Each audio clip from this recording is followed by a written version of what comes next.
He was betrayed by the Empire, and the truth was buried with the death of thousands.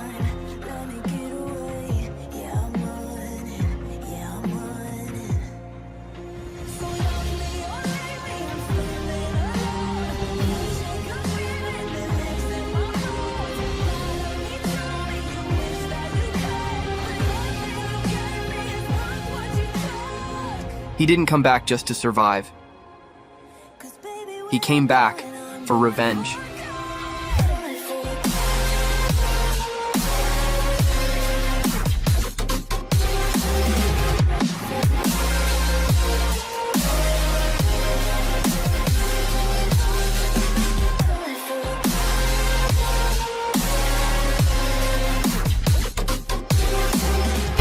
In a world of ruins and destruction, monsters fell from the sky, forming piles of bodies over which a single person walked. That young man looked down at the people there and asked in confusion, "Luo Wei, weren't we brothers who fought together? Why would you do this to me?" Luo Wei activated his voice microphone and answered the young man's question atop the mountain of monsters with another question. "Do you remember when the calamity began? Monsters emerged from spatial rifts, destroying everything in their path. Later, we called those rifts dungeons, and we saw those who came into contact with them gain mysterious powers, classes. That's why we formed the body class to conquer the dungeons, and we managed to advance triumphantly." After a brief pause, Luo Wei cast a sharp look at the young man and added, "And that's why I need to eliminate you. You have become someone beyond my control. Users of powerful classes can easily destroy the Empire's order, and you, who have even surpassed the Triple S class, are the most dangerous of enemies." Hearing the words of someone he used to trust and follow, the young man didn't know how to react to such a shock. They wanted the strongest powers to remain in the hands of the royal family so they could rule the Empire. Furious, the young man shouted, "So that's your excuse for eliminating my comrades and family?" The sharp eyes of the one wearing a crown, Luo Wei, pierced the young man, showing he would do anything for the stability of his empire. The young man shouted Luo Wei's name furiously, releasing all his remaining power despite his painful wounds. He vanished from where he was, advancing like a flash of light, but before he could reach his target, a thunderous explosion occurred behind him. With no strength left, the young man fell into a puddle of mud. Mounted on a horse, Luo Wei approached, revealing the truth. "I forged the tempering of your armor a long time ago. That explosion also injected a poisonous compound into your wounds. After a Triple S rank battle, you shouldn't have enough strength to resist. I even prepared my entire army, so consider this my final act of respect for you." Above Luo Wei, all the water in the environment began to gather, forming a large sphere. The young man on the ground, already powerless, saw his life flash before his eyes. In childhood, he had camped and played with Luo Wei. He thought they were good friends, brothers for life, but now those thoughts seemed more like a joke. Before the young man lost consciousness, a voice arose in his mind. "Your secret skill, Mirror World, has met the conditions for activation. Triple S rank secret skill, an ultimate ability that reverses everything. Use it or ignore it." The young man, already powerless, stared at the water mirror below him and slowly closed his eyes, feeling himself drown in a vast lake of darkness. Decades later, in a forest region near a lake, several laughs could be heard. A group of youths had tied someone upside down and laughed at him, pretending he was no longer alive. However, the leader of the group, muscular and wearing a malicious smile, attacked the tied young man, mocking, "I can still see a spark of life in him." Laughing, another boy loosened the rope, throwing the already pale young man back into the lake once again. Falling headfirst into the water, the young man held his breath as long as he could. Outside, the group of delinquents laughed with their friends, wanting to keep the young man there longer so he would learn a lesson for pretending in front of them.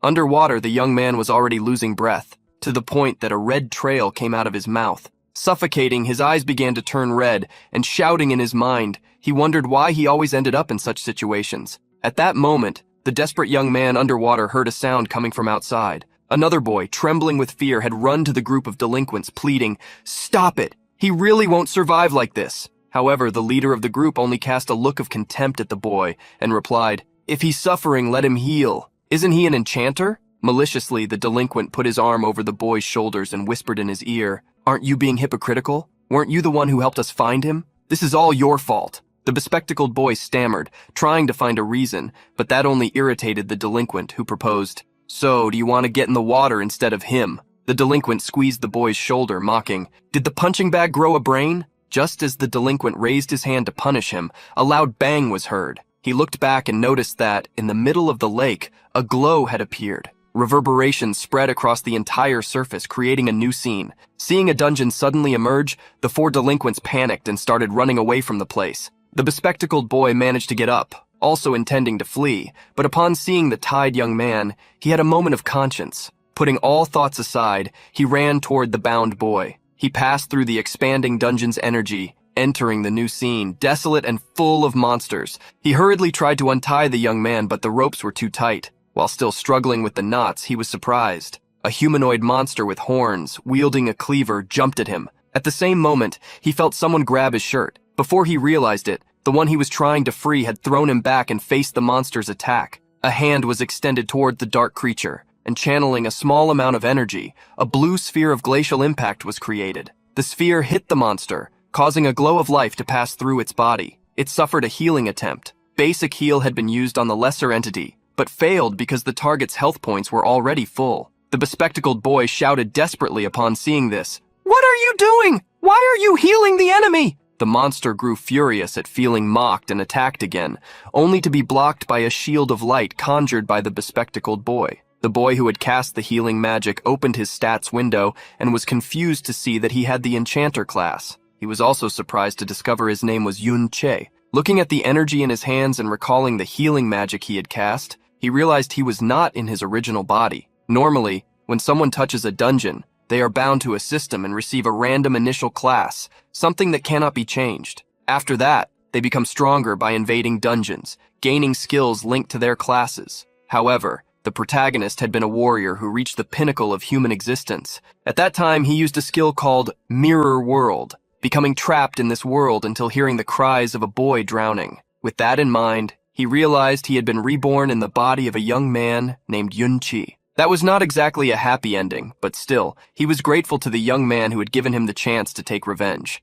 The bespectacled boy, now trying to defend himself against two monsters at once, shouted to the protagonist, "Yun Che, the monsters are gathering, help me! I won't be able to handle three at once." Ignoring the bespectacled boy's cries, the now Yun Che checked the new body's stats, which were tremendously weak. Even those smaller monsters had a speed superior to his, which would prevent him from escaping if he tried. Opening the skills window, he saw he had a basic heal, a slight immobilization technique, and one last skill that increased attack by only 5%. They were practically useless. The enchanter class was extremely niche. Its strength was based on support, and even so, it was crushed by almost all other classes. It became clear why the original owner of that body was so despised. Despite this, he still believed that, with his old combat instincts, he could deal with the smaller monster attacking him. However, it would have to be quick, as the current Yun Che discovered his stamina was low. As his only hope, he found the Mirror World skill. Dodging the monster's cleaver attack, he extended his hand and used the skill, still not understanding how it worked.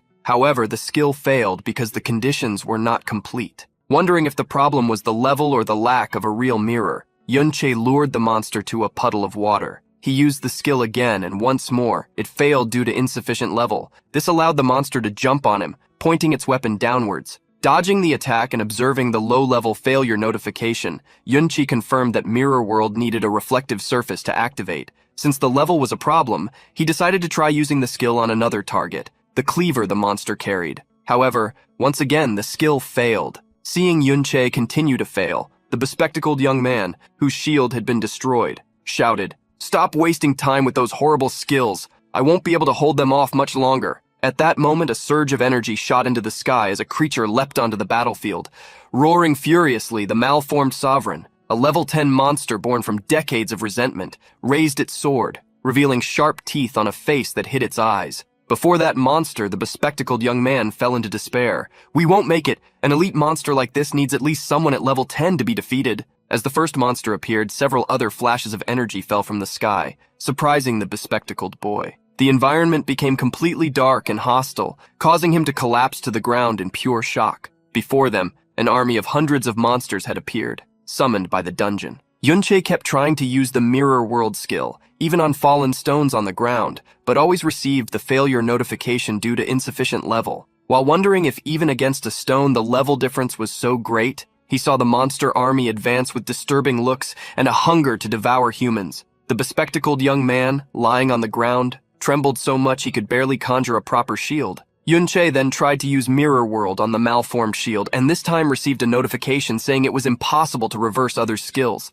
The notification appeared as a clue. Quickly, he used the skill again, wondering if he could reverse his own skills. This time, Mirror World was successfully activated, reversing the original Yunche's skill, Entwined Vines. In the blink of an eye, thousands of magical thorns appeared, filling the battlefield and piercing the newly summoned monsters. The Entwined Vines skill had been reversed into Chaotic Thorns, automatically activated. One of the monsters, however, had not been hit. At least 5 times larger than a human, it swung its axe furiously at the bespectacled boy. But before the blow was completed, a red fist struck its cheek. Another monster had attacked the one threatening the young human. With raised hands trying to protect himself, the bespectacled boy was confused to see what had just happened before him. Observing the situation, Yunche realized the skill's effect had been completely inverted. Now, instead of vines entangling a single enemy with a low chance of immobilization, the skill turned into thorns attacking a target with a low chance of causing confusion, thanks to the reversal enchantment. Confusion was an effect that afflicted units,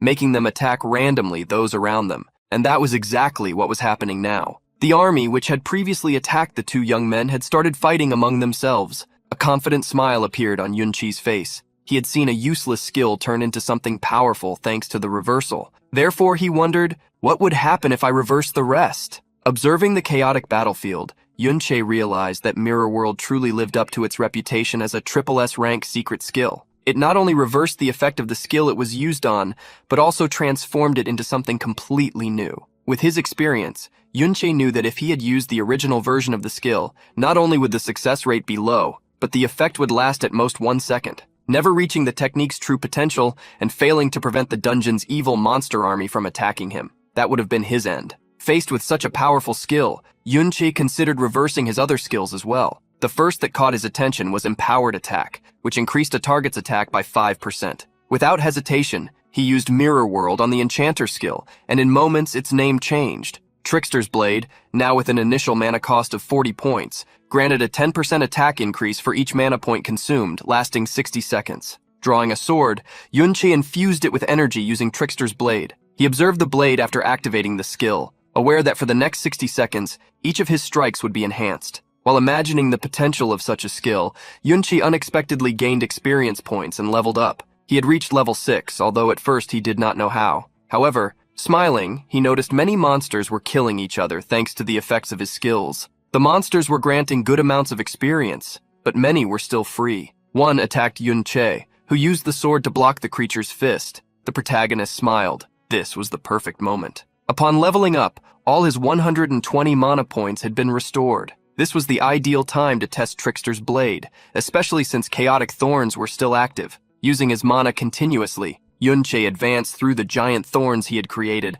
attacking monsters without stopping. When only 10% of his mana remained, Yunche had already accumulated a 120% increase in his attack power, with 44 seconds left on the effect. Having more than double attack, so simply broke all conventions. Determined to make good use of that power, he advanced against a large monster wielding a cleaver. Yunche managed to dodge the attack and using his sword deflected it. Moving quickly to the creature's back, he delivered a fatal blow. His attacks, powerful and wrapped in shadows and afterimages, exterminated the monsters before him. The bespectacled young man, now safe, watched the battlefield in amazement. He could not believe this was the real Yunche. A level 5 enchanter should not have such strength or skills, but the young man was mistaken. Yunche had already reached level 6. Now he had 120 mana points as a base stat, regenerating 1 point per second. With this, he could theoretically maintain a constant 230% increase in his attack. Having regenerated all his mana upon leveling up, and with Trickster's Blade strengthened,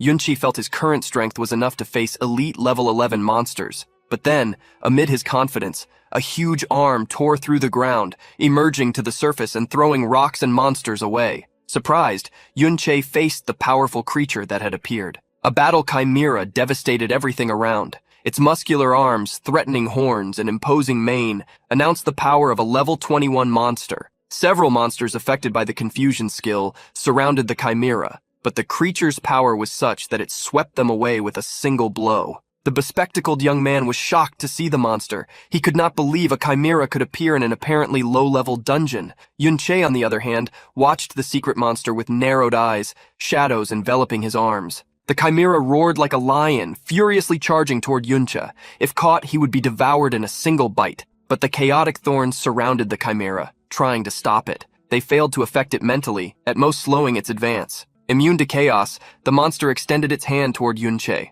and, unexpectedly, the bespectacled young man jumped in front of him, wielding a shield of hope. The protagonist observed that gesture of faith and saw, for a brief moment, the image of an old paladin companion. A memory came to mind. His old ally staring at him angrily and shouting, irritated, "I already told you not to be reckless. You never listen." That memory became extremely vivid in the protagonist's mind, unlike the bespectacled young man who was hit and thrown away. The young man fell heavily to the ground amid dirt and aged bones. Shocked by the fact that the boy had practically thrown away his life, Yunche ran to him. The young squire, Qiao Ji, had lost almost all his health points. He had less than 1% remaining, entering a critical state. Yunche quickly tried to heal him, but his basic heal only restored a single health point. Yunche had to continuously use his healing skill, randomly regenerating between 1 and 5 health points, until Qiao Ji got out of the critical state. After several attempts, Yunche saw his mana run out while Qiao Ji's health points were still around 5%.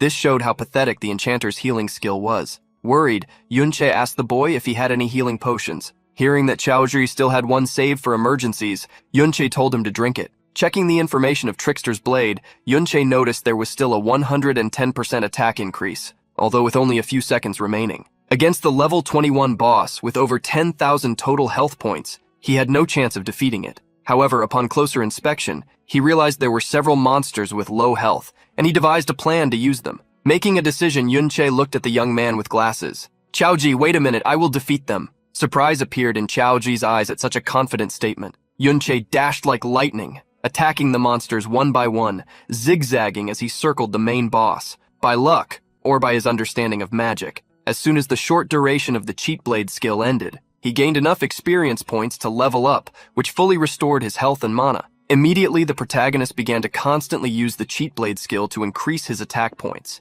He knew that, facing a boss with over 10,000 health points at his current level, he would need at least a 400% attack bonus to defeat it. However, since the cheat blade skill lasted only 60 seconds, he would have to use it 40 times within 50 seconds to reach that bonus and still have enough time to attack the boss monster. That was exactly why he sought to reach level 10 by defeating the smaller monsters to gain experience. Under the shocked gaze of the boy with glasses, Yunche continued to defeat the monsters, leveling up a few more times. However, the chimera would not let him move freely. With its larger size, it crossed the battlefield toward the young man. By this point, Yunche had already reached level 12. He had lost his fear of the monster, having easily surpassed his goal to confront it. Drawing his sword with a dark look filled with power, Yunche advanced decisively. Using the cheat blade one last time, he achieved a 510% attack increase, lasting less than 10 seconds. That was the time he had, but for him the power was more than enough. As if forming a spiral, Yunche's attack climbed up the chimera's arms, tearing every part of the creature's body like a whirlwind of blades. Climbing up the chimera's body, Yunche turned and mid-air unleashed a flurry of attacks on the creature's back. The power of the whirlwind shredded the chimera, which could not resist. It only roared like a wounded lion under the blows. In a matter of seconds, the chimera's health points dropped to 0, confirming its defeat. Jaw dropped, Qiao Ji wondered, "Am I dreaming? A level 5 enchanter just completely cleared a newly appeared dungeon?" With the experience points obtained from the chimera, Yunche reached level 15, different from the level Qiao Ji had imagined. Having defeated the dungeon lord and cleared the entire area, Yunche saw 3 items shining on the ground in front of him. At that moment, Qiao Ji, still incredulous, walked up to the young man he knew and somewhat hesitantly asked, "Qiao Ji, is that really you? How did you suddenly become so powerful?" The protagonist, with a look full of emotions and memories, looked at young Qiao Ji. He clearly saw his friend behind that boy, noticing the resemblance between the two. He couldn't help but ask, "What is your relationship with Qiao Ben? Shocked, Qiao Ji asked without realizing, "How do you know my great-grandfather's nickname?" Hearing the word great-grandfather surprised the protagonist. He couldn't imagine that he was actually facing a descendant of Qiao Ben. The fact that the young man in front of him was the great-great-grandson of the arrogant Qiao Ben was strange. The protagonist truly believed that everyone related to him had been eliminated by Luo Wei. The protagonist was about to ask about Qiao Ben when Young Zi averted his gaze and said, "There's no reason to talk about him now. If you don't want to answer my question, that's fine. You don't have to humiliate me like that." Confused, Yunche tried to understand what was happening, but the young man, melancholically, changed the subject. We need to go back to school. Tomorrow there will be a visit to the Modern History Memorial. Missing class will get us noticed. Chaoji's words made the protagonist tremble uncontrollably for a moment, but he quickly composed himself. He knew he couldn't reveal his true identity yet, and if Chaoji decided to investigate him, he might find something suspicious. So he put the matter aside and returned to the academy. As Chaoji had said, they were going to the memorial. The protagonist imagined this could be a good opportunity to check the records of what had happened since he was betrayed by Luo Wei. The next day, in a city with buildings reminiscent of revived Gothic style, with pointed roofs, ornaments, and flamboyant facades, a double-decker tram crossed the streets alongside cars. Inside the tram, several students chatted animatedly and enjoyed the ride. At the back of the vehicle were Yunche and Chaoji, both dressed in casual clothes, resting silently. Looking out the window, Yunche noticed how much times had changed. After being absent for so many years, he saw many new things he had never imagined. Humanity now used products derived from dungeons to fuel vehicles, as well as various four-wheeled machines he had never seen before. Confused, he opened his inventory, remembering that only items left by defeated monsters could be taken from dungeons. One of the items Yunche was using at that moment was the Chimera Bone Ring, of epic grade. This ring was made from the ribs of the Dungeon Lord, the Battle Chimera, and allowed the wearer to integrate a chimera limb into their own body. He had also recovered a book obtained in the dungeon, something that was normally sold, but this time he used the passive skill equipment, Physical Resilience. It permanently reduced physical damage received. Remembering that objects that could not be stored in the inventory disappeared after defeating the Dungeon Lord, Yunche wondered what had happened in the world during his absence to justify so many changes. After a few hours of travel, the group arrived at a square where, in the center, there was a gigantic statue in front of a huge museum. While the protagonist stared at that imposing figure, he heard the teacher say to the students, "Before us stands the supreme governor of our kingdom, the emperor who ended the dungeon disasters, Luo Wei." As he led the students inside the museum, the teacher commented, "I believe many know that this place 50 years ago was the scene of the famous rebellion. At that time, we were severely afflicted by dungeons, especially after the appearance of that terrible SSS rank dungeon. Everyone lived in fear." While showing the museum sections, he continued, "Our king Luo Wei personally led the army on an expedition. Despite heavy casualties, he conquered the dungeon. But at that moment, he was betrayed. A long-planned rebellion caught him by surprise, and the mastermind behind it, you all must know his name, Yunche." With a dark look, the protagonist listened to the distorted version of his own story. According to the official narrative, he, someone the king deeply trusted, had become an ungrateful traitor. Anger grew inside Yunche. They were the ones who had conquered the SSS rank dungeon. They were the ones who had been ambushed. The teacher continued fervently, "We cannot imagine the pain of being betrayed under those circumstances, but our king overcame that sorrow and fought bravely. With the help of the hero Ding Kun, he successfully suppressed the rebellion." Yunche frowned upon hearing that name. He didn't remember anyone called Ding Kun. At that moment, the delinquents who had thrown the former Yunche into the lake reappeared. They were surprised to see Yunche and Chaoji. "You're still alive. I thought you had been swallowed by the new dungeon," one of the delinquents explained. "Didn't you hear the dungeon was conquered? For that to happen so fast, it must have been the work of a master. These two must have had absurd luck." Everyone's attention turned to them. Everyone knew Ding Shu and was curious about the situation, questioning Yunche and Chao Zhi whether they had really encountered a dungeon disaster and how they had survived. Ding Shu approached and put his arm on Chao Zhi's shoulder, whispering in his ear, "You're really lucky, but you almost dragged us into that dungeon. How do you plan to pay that debt?" Chao Zhi quickly pulled away, shouting, "That was your fault. I'm going to report you." With a threatening look, Ding Shu grabbed Chao Zhi by the face. "Hey, what's wrong with you? You don't seem to understand the situation." He pushed Chao Zhi to face him and pointed to a nearby statue, where a knight was stepping on someone kneeling with their head on the ground. "Look at this statue. See your ancestor being crushed by the hero, Chao En the traitor. You're his descendant. Do you think anyone will be on your side?" Chao Zhi fell silent. Ding Shu continued, "You can insult me all you want, but don't you dare speak ill of my ancestor." Ding Shu's loud voice attracted glances. One of the students commented, "Isn't Ding Shu's grandfather the hero Ding Kun?" Yunche, with an even darker expression, started paying attention. Another student said, "That one next to Ding Shu is Chao Zhi, right? The descendant of a traitor insulting the heir of a hero? The world really is upside down." Chao Zhi was shocked to hear everyone repeating that his ancestor had betrayed the king, and that without Ding Kun, many would have died. Inflated by applause, Ding Shu shouted, "I don't care what you say behind my back, but how dare you insult my grandfather in front of me?" The teacher approached. trying to calm things down. Xiaoji, your teacher will be fair. Just apologize. Xiaozi, stunned, heard the teacher continue. You should be grateful. The hero spared your family. Showing ingratitude is dishonorable. The teacher stepped away, and Dingshu grabbed Xiaoji again, pointing around. Even if I beat you here and now, no one will say anything. No one would help a street dog. Holding Xiaoji by the hair, Dingshu smiled maliciously and clenched his fist. Do you think the descendant of a hero can be wrong? For my grandfather's honor. As his fist advanced, the malicious smile was interrupted by a shoe that hit his cheek squarely. Dingshu flew away and fell heavily to the ground. Surprised, Xiaoji looked at his savior. With a dark look, Yunche said, In this family of heroes, does no one have time to educate their brats? Everyone was surprised to see Yunche, and some even recorded it. Not believing he had actually dared to attack Dingshu, he seemed like a completely different person. Yunche's words echoed among the students. No one believed he had tried to insult the family of a hero. Some who knew Yunche remembered he was only level 5, the weakest in the entire class. However, the one who mentioned this was questioned about how he managed to hit Dingshu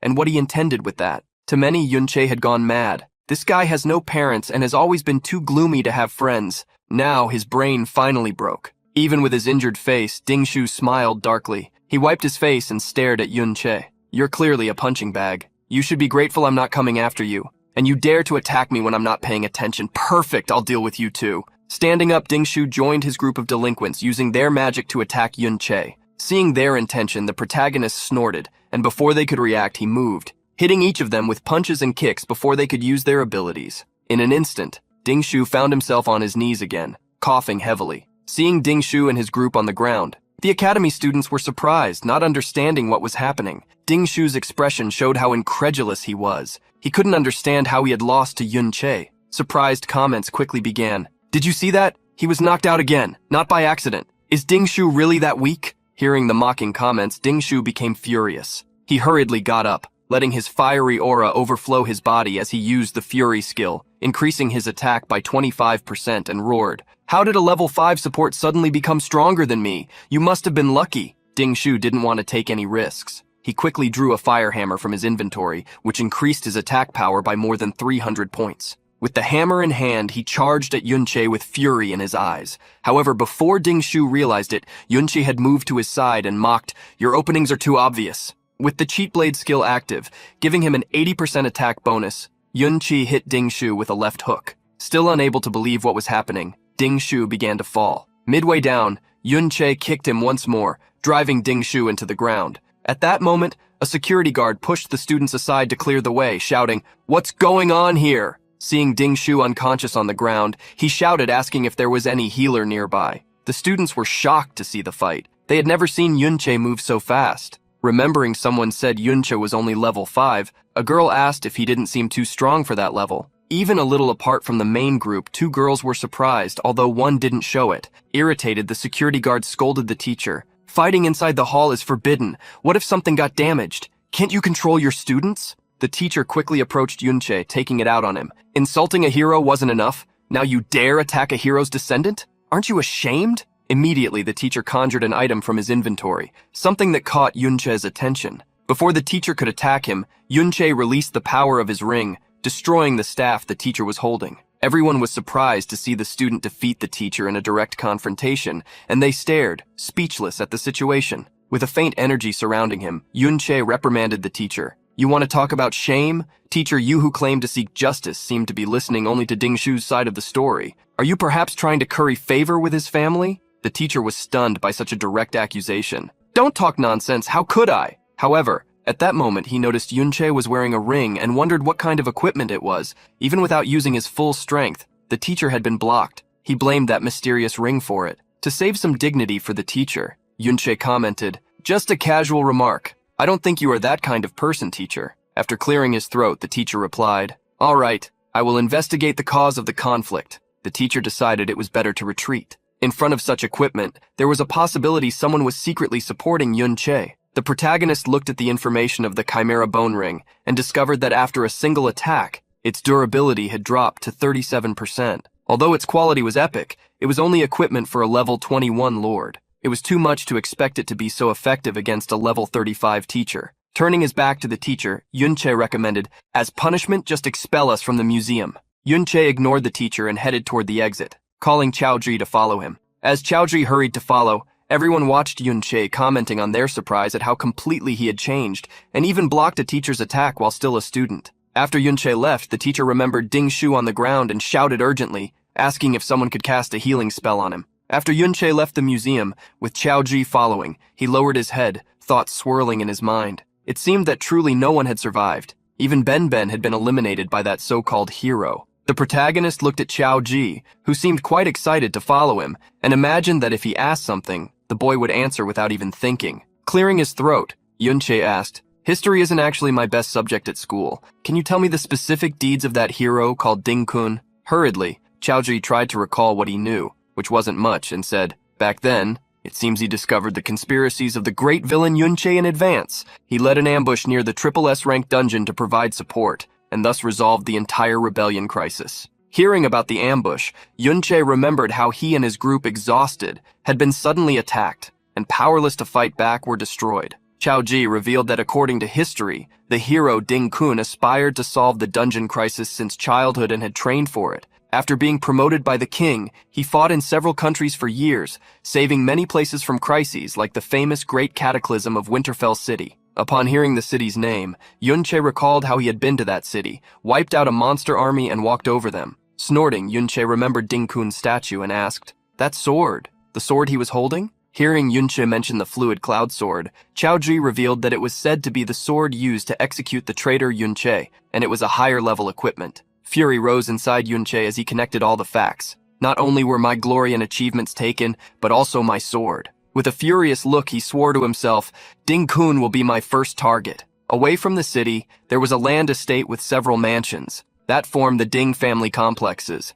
Outside, a group of guards around level 30 patrolled to keep watch over the perimeter. The group suddenly felt a presence and looked back, but saw nothing except some kids walking down the street. One of the warriors scratched his head, clicked his tongue, and returned to his vigil. Having hidden, Yunche glanced at the group from the corner of his eye, wondering, "So alert. Are these wanderers with scouting skills?" Following Yunche, Chaoji tried to convince him to leave. "There are many guards here. Even if we manage to get in, the moment Dingshu returns, we'll be screwed." Although Yunche wanted to eliminate the so-called hero Ding-kun directly, he heard from Chaoji that Ding-kun spent all his time in high-level dungeons, and unlike decades ago, now people could not freely enter and exit dungeons. High-level dungeons are currently guarded by the military, and a special pass is required to enter them. Yunche believed that Ding-kun's family had such a pass at home, which is why he wanted to sneak in. Curious, Yunche asked Chaoji if so many guards were really necessary. Aren't they just one of about a dozen branches descended from Ding-kun? Why so much security? Restrained, Chaoji reminded him that after all, it was the house of a hero's descendant, and they also had closed dungeons on their properties. Hearing what Chaoji just said, Yunche was confused. Chaoji was surprised he didn't know and commented that low-level dungeons had long been bought and sold. Downcast, recalling their situation, he said that this was not something people without power and influence could do. Dingshu has guards with him all the time, so he can hunt monsters and level up at his leisure. But for us ordinary students, we can at most hunt monsters during private school practice, and even then we have to fight each other for them since they are few. Like an old nostalgic man, Yunche clicked his tongue. This era has changed a lot. Doesn't that mean the rich get richer and the strong get stronger? Running to keep up with Yunche, Chaoji confirmed what he thought and said, "A normal person after finishing studies is usually between levels 15 and 20, and after leaving school, they no longer have access to dungeons, so they stagnate. But if you get a dungeon-related job, like a miner in a government dungeon, you can reach level 30 in old age." Looking at the guards patrolling around the residence, Chaoji explained that people like them could enter the family dungeon they worked for, which is why they were around level 30. To reach an even higher level, it was usually necessary to enlist in the army or an official organization like a guild or military academy. Only then would it be possible to access a dungeon and level up. Chaoji's words confirmed what Yunche suspected. To get stronger, he needed a pass. Following Yunche up to that moment, Chaoji asked them to go back. "The level difference is too big. No matter how skilled you are, you won't be a match for the guards." Yunche ignored the boy. It was true that his current strength was far from enough to eliminate the so-called hero, much less the Supreme King Luowei, who was under layers of protection. However, he had some confidence. The reconnaissance skills you can learn around level 30 are usually skills that cover small areas. Things like Eagle Eye, Enhanced Hearing, or Summoning Rat Spirits. They aren't enough to cover the entire mansion grounds all the time. Yunche also saw most of the guards seemed complacent, since the dungeon wasn't that important, or because they thought no one would invade the residence. All this told Yun-che that he could get inside. While Chao-ji was still trying to understand what Yun-che wanted to do, he saw the young man jump over the residence wall. For Yun-che, compared to what he had faced in high-level dungeons in the past, this was much easier. Chao-ji tried to warn Yun-che about the intrusion, but before he could finish speaking, he was grabbed by the shirt. With Chao-ji at eye level, Yun-che asked, "Don't you want to change your life?" Looking away, Chao-ji replied, though sadly, "Of course I do, but only if I could get into a guild." Sharply, Yun-che stared at the boy, questioning him. "If you were in a guild, would things really change, great-grandson of the traitor Chao-in Chao-ji?" Pulling the boy inside the residence, Yun-che declared, "A person's fate can only be changed in the present, not by betting on a future you're not even sure will happen." Yun-che didn't want to let the dungeon in front of him pass, so walking along the walls, he told the young man, "You decide if you want to follow me or not." With a serious look, Yun-che asked his friend from the past, "Will your descendant make the same choice you did?" Chao-ji's expression showed how conflicted the young man was, but in the end, making a decision, he walked with his head held high toward Yun-che. Walking ahead, Yun-che guided Chao-ji's movements, always checking for traces of scouting skills like escort-type abilities nearby. Crossing street after street, Yun-che remained silent, jumping into the central area, avoiding the guard's line of sight, and waiting for the right moment. He finally managed to enter the Ding family estate. After walking through a small forest, the duo found the entrance to a dungeon unfolding underground. Upon entering the dungeon, they noticed that the initial monsters, shadow zombies, had levels slightly higher than the monsters from the last dungeon, although their numbers were not high since the Ding family regularly cleared them out. After approaching some monsters and hiding behind graves, Yun-che commanded Chao-ji, "There are 2 monsters ahead, try to defeat them." Chao-ji gritted his teeth, thinking he had no chance of winning, but he tried and quickly regretted it. Using a shield, he shouted in fear, "I can't believe I trusted you." The zombie tried to jump over the shield and bite Chao-ji, who was almost hit. The boy was already regretting invading the residence complex and was shouting that he wanted to go home. Seeing the young man retreat with each monster attack, Yun-che ordered him to try to strike back, but Chao-ji couldn't even find a way to counterattack. With his arms crossed, Yun-che said he was watching so nothing bad would happen. Chao-ji gained a little confidence and raised his shield. With his eyes closed, he charged at a zombie, hitting it with the light shield. But at that moment, a zombie attacked him from behind. By pure reflex, Chao-ji dodged the zombie's attack, which only hit his hair. With his arms crossed, Yun-che saw what he had already suspected. The young squire's talent seemed good. His only problem was panicking easily, so he only dared to defend himself. But subconsciously, his spatial positioning and judgment were extremely precise, so it always seemed like he was in a dangerous situation, yet he barely lost much health. Thinking he wouldn't last much longer, Chao-ji saw his shield break. Many people stopped moving forward due to lack of courage to challenge themselves, so Yun-che decided to demonstrate how Chao-ji should act. He advanced fiercely, zigzagging and defeating the monsters with the skill Blade of Deception, which gave him a 70% attack boost. Yun-che helped because he saw his friend Ben-ben's great-grandson take his first step. Opening his information window, Chao-ji was surprised to see he had leveled up, reaching level 7. Yun-che reminded the boy that experience was distributed based on contribution, so if he didn't break the monster's balance, he wouldn't gain many experience points when Yun-che defeated them. With the resentful bone sword, an item obtained in the first dungeon, Yun-che was ready to defeat monsters and level up alongside Chao-ji. Curious to see Chao-ji was slightly more agile than expected, Yun-che asked how he had allocated his points. Chao-ji revealed that, except for the spirit attribute, he generally leveled everything equally. Yun-che frowned and questioned, "But squires don't add points to agility, right?" The poor boy revealed that if he didn't, it would be hard to find a group at school, since no one wanted to wait for someone who moved slowly, as all monsters could be stolen in the meantime. Sighing, Yun-che asked him to keep a long-term perspective in mind,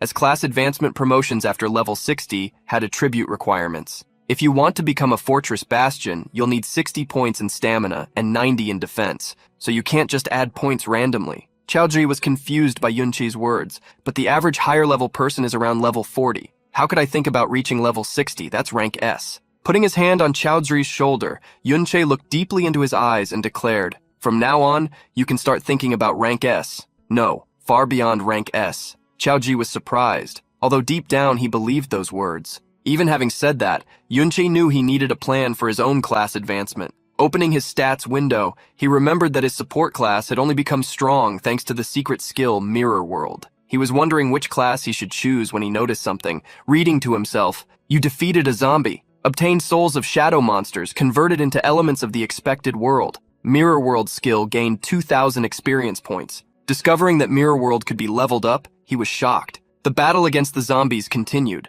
With his sword receiving the attack bonus from the Trick Blade skill, Yunqi advanced, cutting down each of the monsters. After a series of attacks, the remaining time of the attack bonus ended, and at that exact moment, a monster that had not been eliminated launched a counterattack. With sharp reflexes, Yunqi moved his body, attacking once again the greedy zombie, which had about 10% of its health left. The Trick Blade could be a powerful skill, but it was not capable of handling prolonged battles. So this time, Yunqi finished off the monster right after its duration ended. After knocking down the monster, exhausted, Yunqi checked his stamina. It didn't last long either, making long fights unfeasible. Still, he was leveling up faster than most could. He had gained 2 levels since entering that Ding family dungeon, now reaching level 17. Yunqi had been continuously obtaining souls from shadow creatures after defeating the zombies. These items were converted into Mirror World element, causing the skill to gain experience points. After checking his skills, Yunqi felt that something was wrong around him. Quickly, he moved, leaving the place where he was and climbing one of the natural walls of the cave. Hidden next to Chao Zhi, Yunqi watched the Ding family guards, who had been patrolling more frequently since they arrived there. This made the protagonist wonder if the guards had already noticed that someone had infiltrated the property. The squire, who had reached level 8, commented to Yunqi, "There are few monsters left. Continuing is very risky." Yunqi had to agree with Chao Zhi. They needed to be careful with the guards while fighting and at the same time calculate both the attack increase and the duration of the Trick Blade. That was too much work to do simultaneously. Looking at his inventory and evaluating the skill book he had obtained, the brick spell, which could create a mana brick suspended in the air, he realized that not all reverse skills were useful in combat since, when reversed, this skill had become the void technique, capable of making objects the size of bricks intangible. As for the Mirror World skill, it still needed 30% of the experience required to evolve. Seeing how powerful the reverse skills already were even at level 1, imagining how they would be after the Mirror World evolved excited him. After standing up to better observe the guards as well as the rest of the dungeon, Yunqi imagined that if they defeated its boss, his skill could reach level 2. Since other dungeons might not grant as many experience points, and this was a good opportunity, he decided they should not leave yet. First, they needed to explore the central area where the dungeon boss was located. As they walked toward a zone where vines frequently appeared, raising spiritual chandeliers, Yunqi noticed the presence of rats and owls summoned through skills. They needed to hide, as detection skills were appearing more frequently on their path. After a long walk, Yunqi finally arrived where he wanted. In a large hall, spiritual chains extended, sealing a grand being on a stone throne. Around him and below the central arena, there were several guards patrolling. Curious, Chao Zhi stretched his neck to the side, impressed. A controlled dungeon boss. This is the first time I see something like this. The school dungeon boss is also guarded by teachers. Those chains must be very high-level equipment. Yunqi observed the situation and analyzed it silently. There were many guards around, and attacking the boss would certainly attract them. At his current level, Yunqi knew it would be impossible to defeat the boss under such a guard siege. That's why when he saw an isolated guard watering a wall, Yunqi moved. Attacking from behind the man who was tending to his physiological needs, Yunqi caught him with his pants down. With a 150% attack bonus increase, Yunqi knocked down the guard, immobilizing him. With a dark aura around him, Yunqi walked to the guard. With a cloth partially covering his face and identity, he threatened him. "I'm going to ask some questions, and you better answer." The mustached guard sweated cold with fear, trying to back away, although he couldn't. "Wait, what do you want to know? Ask me, I'll tell you everything. The Ding family doesn't pay well enough for me to sacrifice myself for them." Yunqi rolled his eyes, seeing the man surrender so easily. But that was good, as he could ask about his main objective. The frightened man heard about the dungeon passes. "The old master collects a pile of them. They're not rare." Putting fear aside, the old guard looked sideways, mocking. "So you're a group of fanatics of the grandpa hero, going this far." However, his attitude returned to fear when he saw the dark expression Yunqi showed again. "Hey, it's true.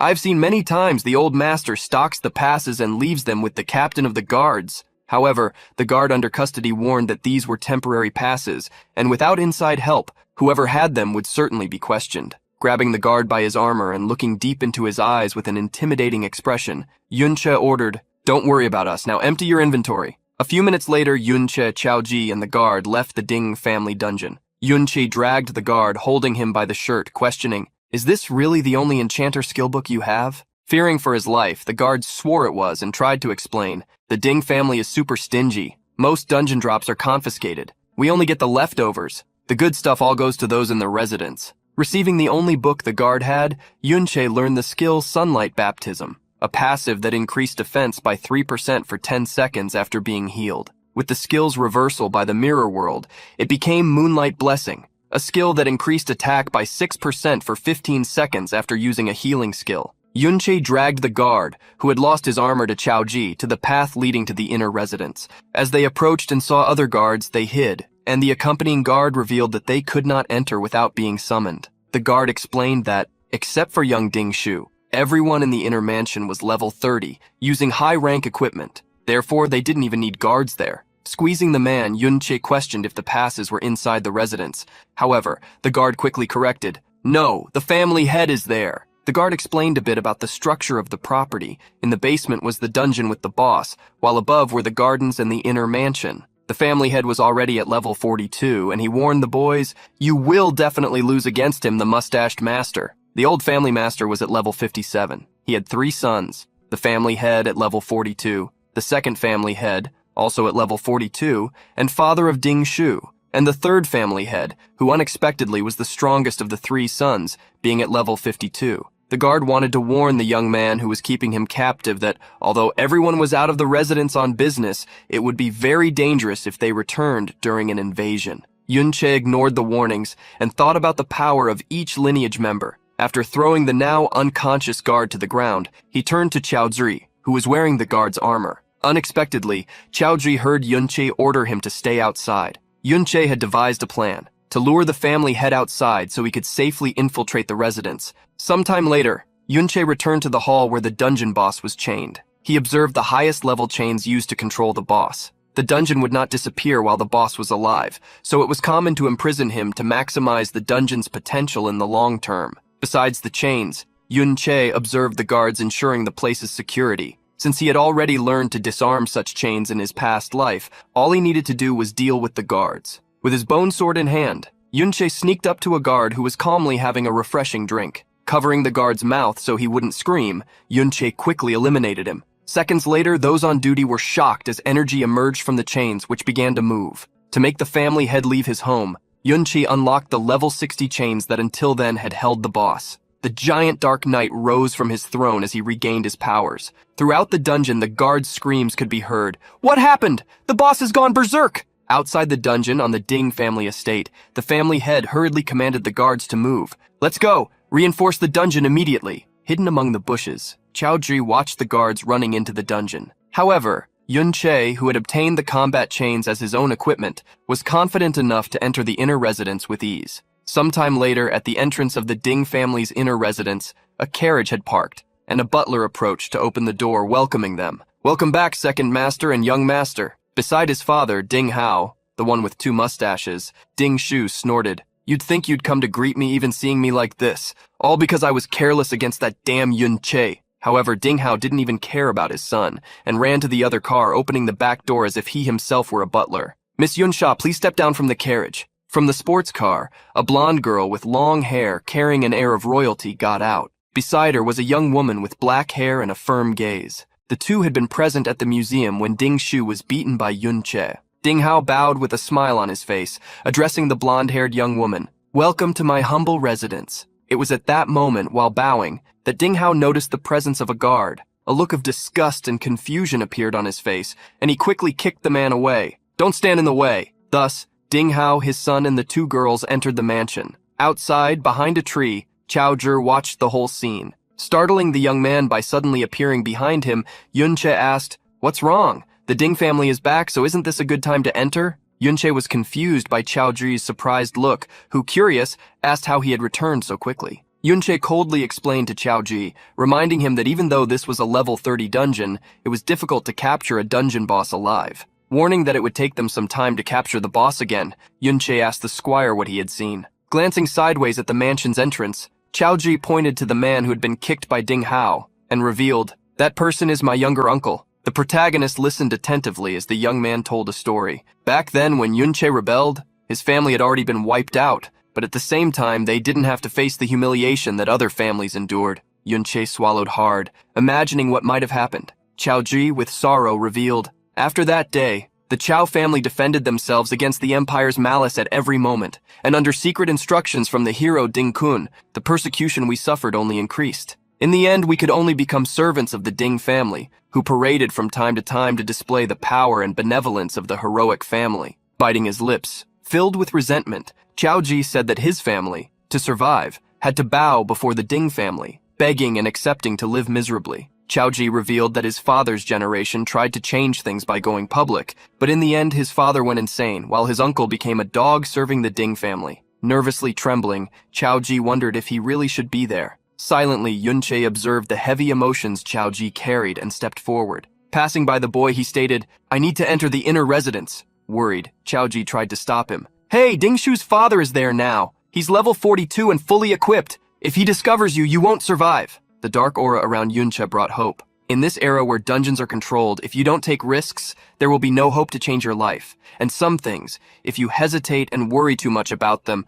will never be conquered. Yunche declared to the young man, "I can help you change, but you need to make that choice first. I choose to fight, but I won't force you." Chaoji trembled with fear, trying to make Yunche reconsider. "But there's a great family that rules the world. Can you really fight against them?" Leaving Chaoji behind, in a burst of speed, Yunche answered, "I don't want to fight a family, but the entire empire." In an instant, Yunche crossed the inner residence courtyard, approaching one of the side entrances. Inside the mansion, Ding Hao heard the news of what had happened and questioned how the dungeon lord had freed himself. Hearing the sudden conversation, Yunsha asked if her presence was inconvenient. "We can come back for a visit another day if you prefer." Smiling, Ding Hao quickly denied, No, my eldest brother can handle that. A mere dungeon is not as important as Miss Yunsha." Changing the subject, Ding Hao revealed that after hearing about the young woman's visit, both his father and his other brother had decided to return home. Ding Hao was confident they could handle the matter easily, as they had even contacted Grandpa Hero,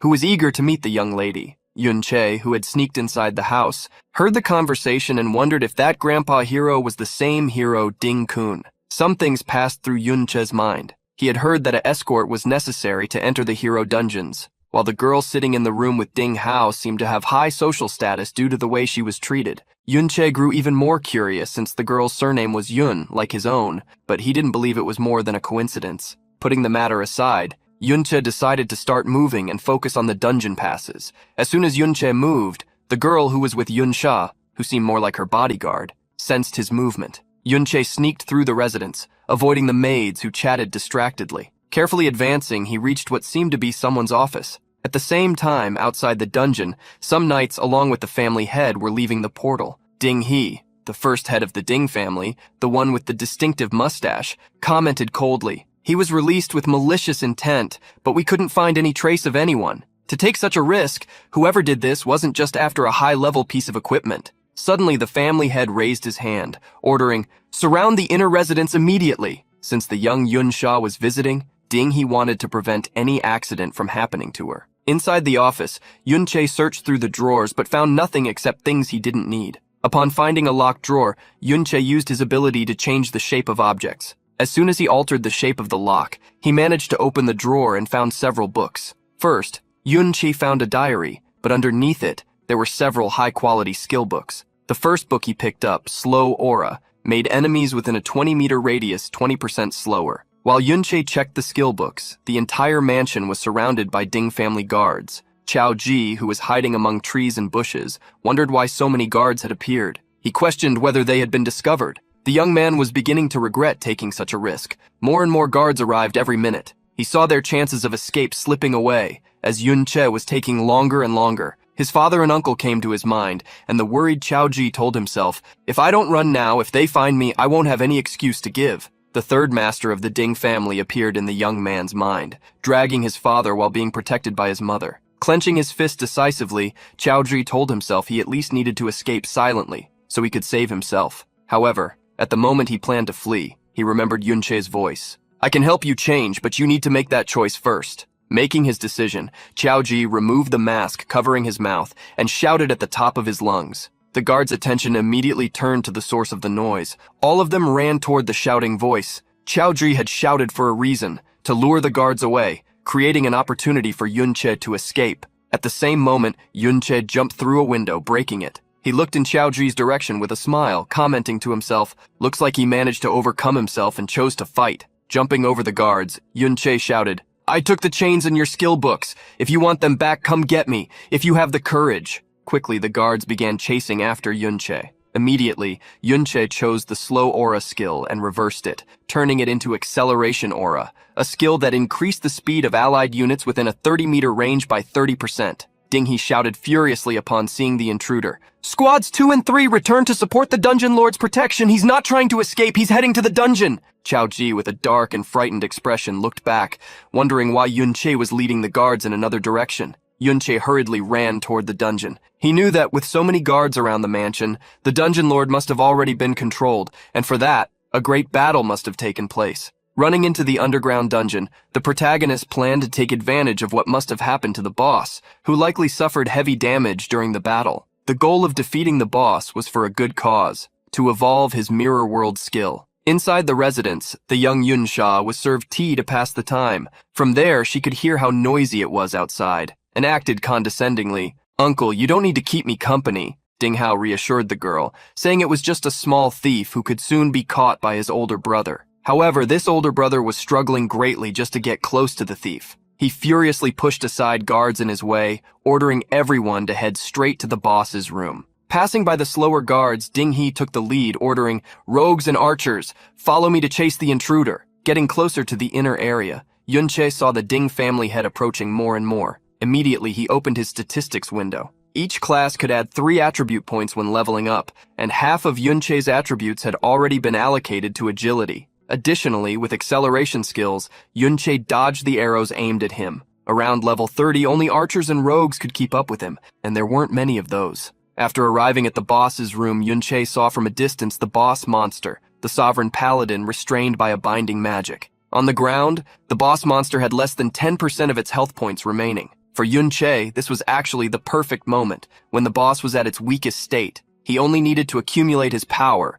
and then he could defeat the monster. However, Yunche was quickly found by the guards who were already waiting for the intruder. Archers raised their bows and mages their staffs, while warriors and squires stepped in front of everyone to protect them as they used their magic and attacks. For Yunche, however, this was the perfect setup. Extending his hand, he used the chaotic thorns. The guards were shocked to see an unknown skill to them. Although many soldiers were unaffected by the skill due to their immunities, countless guards suffered from the abnormal effect of the chaotic thorns. A mage with low resistance was the first to act abnormally. He cast a fireball in close combat against his companions, causing an explosion all around. Everywhere, mages, rogues, and warriors fell into confusion, and those who were still sane couldn't act calmly, unable to believe there was a skill with such a high rate of abnormal effect. Having created chaos thanks to his skill, Yunche began to advance. He had picked up a dagger, increasing his speed by reducing the weight of his weapon. Reaching a group of guards,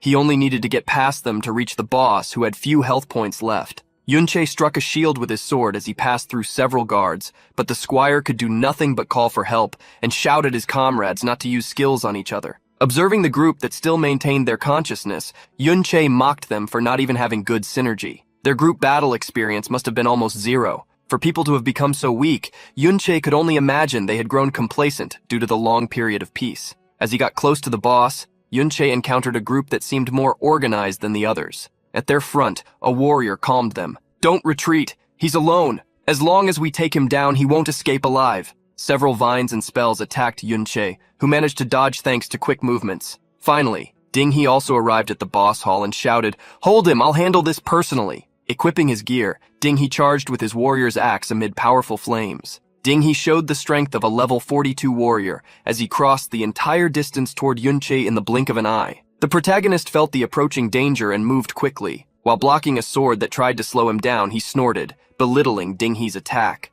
Yunche drew the battle chains he had stolen, although his number of equipment pieces didn't compare to Ding He's, preventing him from winning in stats. With the chains, he could get even closer. The chains demonstrated their power by creating a ghostly energy arm. The dark energy arm, wrapped with chains, confronted Ding He's firepower head-on. However, the attack was only a decoy. Yunche used the impact wave from the clash to move toward the boss monster. He quickly created air, and approaching the sovereign with less than 10% health left, said, Thanks for the ride. Veins bulged on Ding He's forehead as he shouted furiously, How dare you do that? Yunche showed he dared, unleashing a powerful attack on the Sovereign to take the experience provided by the boss monster for himself. The dungeon boss, upon being hit, had its health points reduced to 0 and disintegrated instantly. With the experience points gained, Yunche leveled up 3 times at once, reaching level 20. At the same time, his secret skill mirror world also gained experience, rising to level 2. Ding! He gritted his teeth upon seeing an unknown bastard destroy the dungeon in his home. He and his subordinates furiously advanced toward Yunche and the large shadow of the remnants of the Sovereign surrounding him. As the group approached, Yunche opened his information window and clicked on the mirror world skill. At that moment, Ding He's axe attack passed through where Yunche was before disappearing after the skill was used. Everyone stopped in confusion, unable to understand how the invader had vanished. Yunche, who had used the mirror world skill, saw the surroundings in a completely different way. He still seemed to be in the dungeon, but everything looked illusory, as if in another dimension. Checking the mirror world skill information, he discovered what had happened. There was a timer. Mirror walk. Time remaining, 29 minutes, 51 seconds. This was a true world inside the mirrors. Discovering that he was in a parallel world created by the mirrors, Yunche understood why everything was reversed from left to right compared to the real world. Approaching one of the guards who seemed frozen, Yunche tried to touch him, but his hand passed through. Those people looked more like illusions. Crouching down, Yunche tried to pick up one of the stones on the ground. However, it didn't seem like an illusion and even had a description. The name of the stone was Mirror Fragment, an item whose description revealed it could be taken to the outside world. Observing the type of stone, Yunche understood that after evolving Mirror World to level 2, he could take things out of that world. Wondering if the system interface had also changed, Yunche opened it. He discovered he now had a list of skills. Some, the ones he possessed, were lit up in color, while those not yet activated remained grayed out. Clicking on one of the grayed out skills, he received a notification that it had not yet been learned. Since the lit up skills were the ones he had reversed, he understood that this was the list of all reversed forms. But it was necessary first to learn the base skills in reality to activate them here. The level 1 skill, Skill Reversal, which he had obtained with Mirror World, for example, was just a simplified version of the level 2 skill. Checking the skill lists, he realized he could start selecting stronger skills that combined well with each other. This gave him an idea. He could efficiently plan his class progression. Amid his research, Yunche noticed something approaching and turned quickly. Flying through the mirrored dungeon, he saw something that looked like a soul made of energy. As the first soul appeared, others followed. As the soul approached Yunche, it changed form, transforming into an undead creature. Immediately, Yunche drew his sword, ready to defend against the flying skeleton. His attacks fell upon the monster, passing through it easily. The ease of hitting the skeleton made Yunche think it wasn't very strong, so he continued attacking. After his attacks, the protagonist received a notification. Undead contract. You can form a contract with this soul. Once contracted, it can leave the mirror world and fight for you. 20 contracts remaining. Analyzing the notification, Yunche understood that after defeating an undead, he could become its summoner. He also realized this must have been caused by the stone he had collected. It wasn't as simple as he had imagined, since the level 2 mirror world seemed to allow not only taking items out, but also undeads. He looked up at the dozens of souls flying in circles on the dungeon ceiling.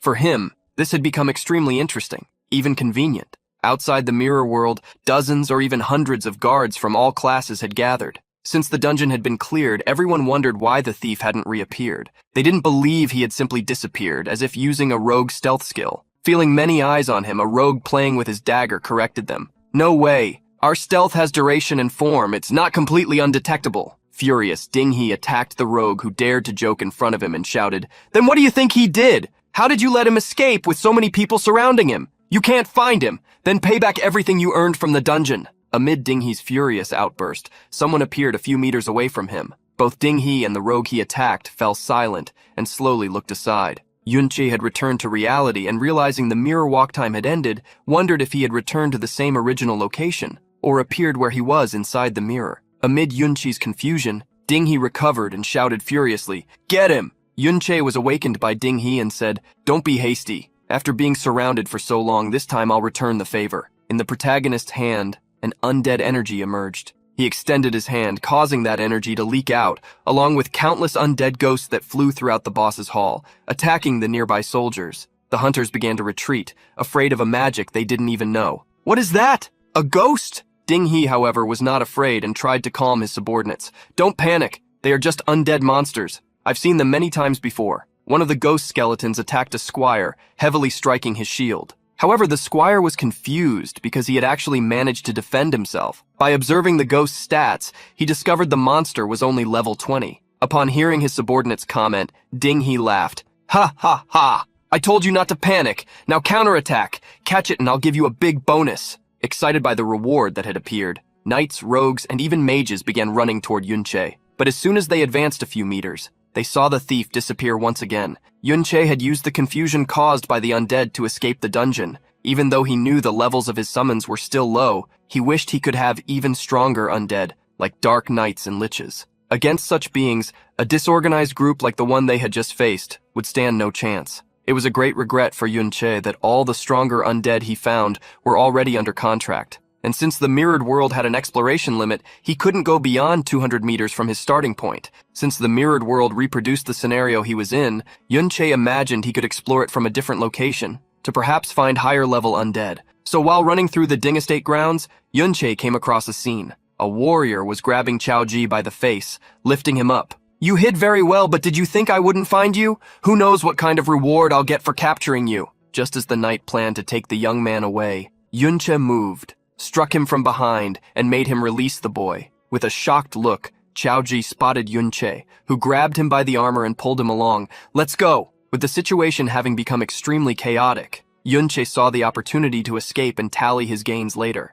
Inside the dungeon, the fight against the undead was still ongoing, but the warriors of the Ding family had gained the upper hand in the battle, thanks to their numbers and higher levels. Soon, the skeletons were defeated. However, the monsters, which perhaps were not exactly strong, rose again after being defeated, resurrecting with their health points fully restored. When the skeletons were about to attack once more, an energy filled the entire dungeon, destroying them definitively. A man who had just arrived exhaled a heavy breath. Ding Jie, with his characteristic three-tuft mustache, wearing his gauntlets and radiating a powerful crimson energy, explained to everyone that those were summoned creatures. Therefore, even though they were revived, they consumed magic points. They only needed to be defeated a few more times for their user's mana to run out. Inside the mansion, an old man with a gray goatee asked, "Has Miss Yunsha left?" In front of him, Ding Hao bowed 90 degrees to answer, "I'm sorry, father. I failed to keep her here. The intruders were simply too audacious. Not only did they run shouting outside the residence, but they also broke one of the house's windows." Ding Dan, the son of the great hero Ding Kun, and the old master of the Ding family, snorted irritably, frowning. "The intruder managed to enter the inner residence, and not only did you fail to capture him, you don't even know what he looks like. How is your team going to handle this?" Ding Hao had no words to apologize except to acknowledge his failure, but then he remembered something and told his father, "However, Miss Yunsha agreed to go to the hero's dungeon. At least Grandpa's matter went smoothly." Snorting, Ding Dan ordered, "As soon as you find out who did this, eliminate him." Looking at the broken window, Ding Dan ordered his son to hurry and find out what else had been taken. At that moment, Yunche was looking at an access card to the dungeon. He had obtained the card but still needed someone who could take him to the hero's dungeon. Still, there was no reason to rush. Upon checking his information, he realized he had reached level 20 in the Dingshu house dungeon. Although the Chimera Bone Ring had been practically destroyed, reaching 94% durability broken, Yunche had obtained several skill books from the Ding family's private collection.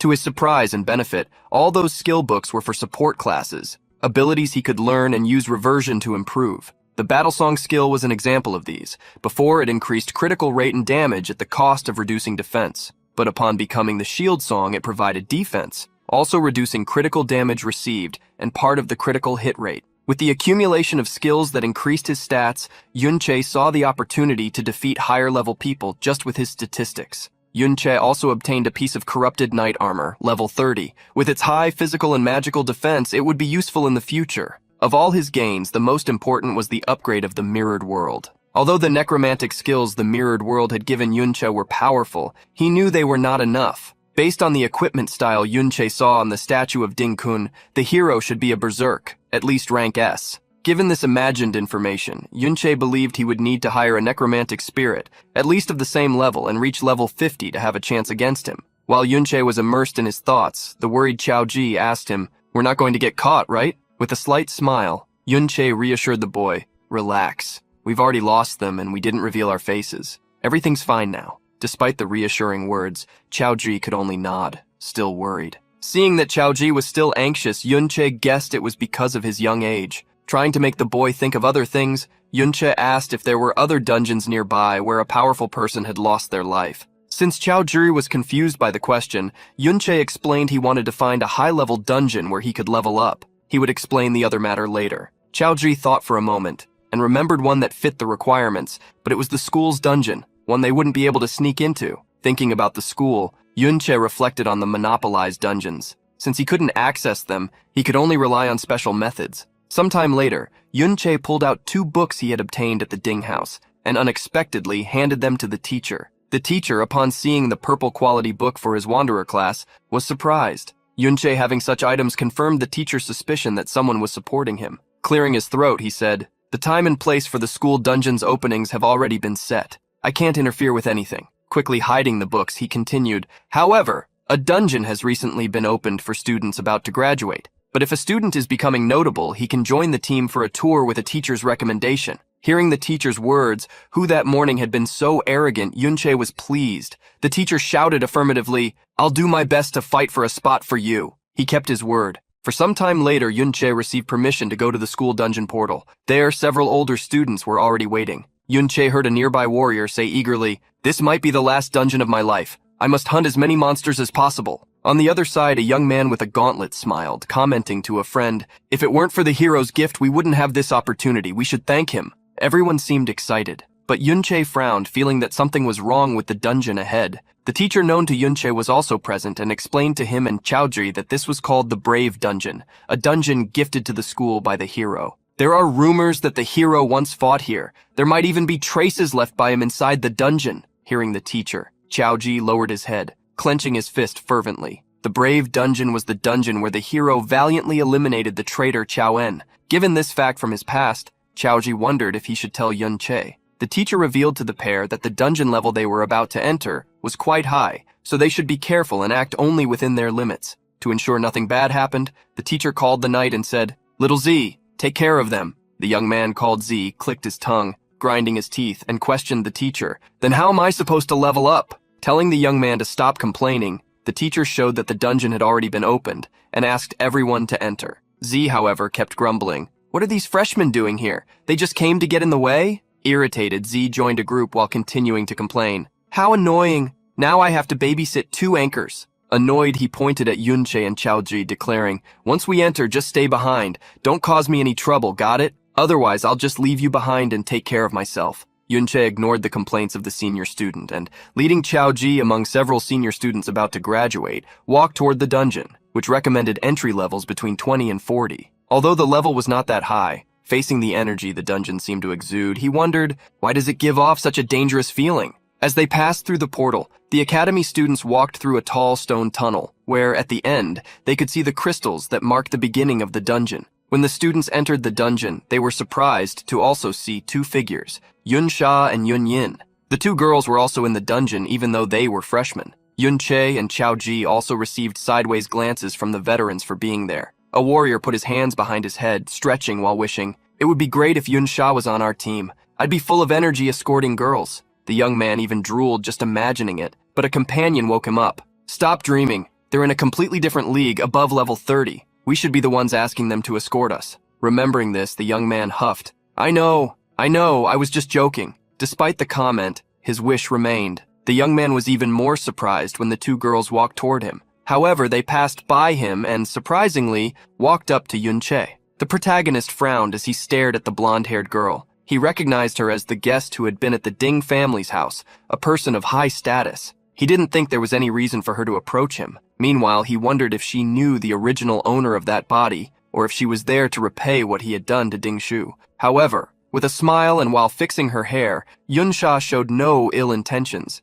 Instead, she greeted him. "I saw you at the memorial hall yesterday. Your skills aren't bad, and your voice is quite unique." Confused, Yunche wondered if she really just wanted to have small talk. But that proved wrong when the girl approached and mischievously commented, "That's why it was easy to recognize you, even with the sound of glass breaking." Yunche was shocked because he had indeed shouted something to Chaojiri when jumping out the window the day before. In front of him, a golden energy surrounded Yunsha, who equipped her magical gear, dress, boots, and a large white witch hat. With a smile, she turned her back, saying goodbye. "Now that we've greeted each other, let's leave things as they are for today." While her friend Yun Yin changed her equipment, Yun Sha finished her farewell, lowering her hat. "We're going ahead." Frowning while hiding his anger, Yun Che digested Yun Sha's words. She hadn't exposed him, even having recognized him. This made him wonder, was she warning me? That seemed the most plausible, since during his escape there was a possibility that Ding Shu, who had returned to the residence, had also recognized his voice.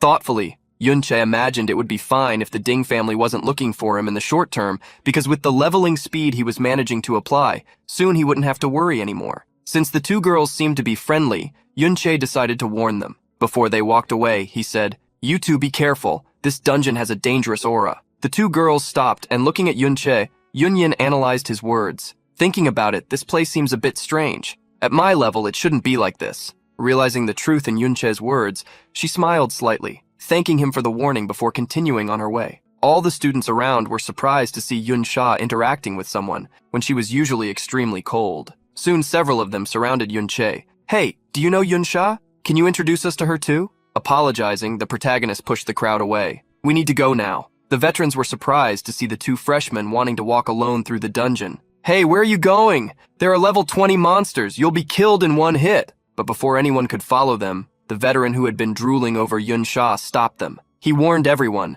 "Let them go. To be friends with Yun Sha, their level is probably not low." The veterans tried to remind their partner about what Professor Lee had asked them, but he reprimanded them with a dark voice. "Don't forget the real purpose for coming here. The fewer people who know about that place, the better. Do you want to share our crystals with them?" Reminding the group that everyone who entered the dungeon was equipped with a sound distress device, the warrior ordered everyone to ignore the pair of rookies. Despite his words, the awakened one showed a look of disgust, as his real goal was to let everyone who interacted with Yun Sha suffer the consequences. Since they seemed so confident, they deserved to perish. Outside the dungeon, where the teachers organized paperwork about who had entered for the hunt, a young man ran toward them. Seeing Ding Shu, who was not on the list, a teacher asked what he was doing there. Ding Shu darkly questioned him. "A team just entered, right?" Confused, the teacher asked why he wanted to know. With a dark look, Ding Shu asked about Yun Che and Chao Ji. The two names had been mentioned by them earlier. Ding Hao frowned, hearing the name spoken by his son. "Don't try to accuse someone just because you lost a fight in the memorial hall. I don't have time to deal with your problems now,"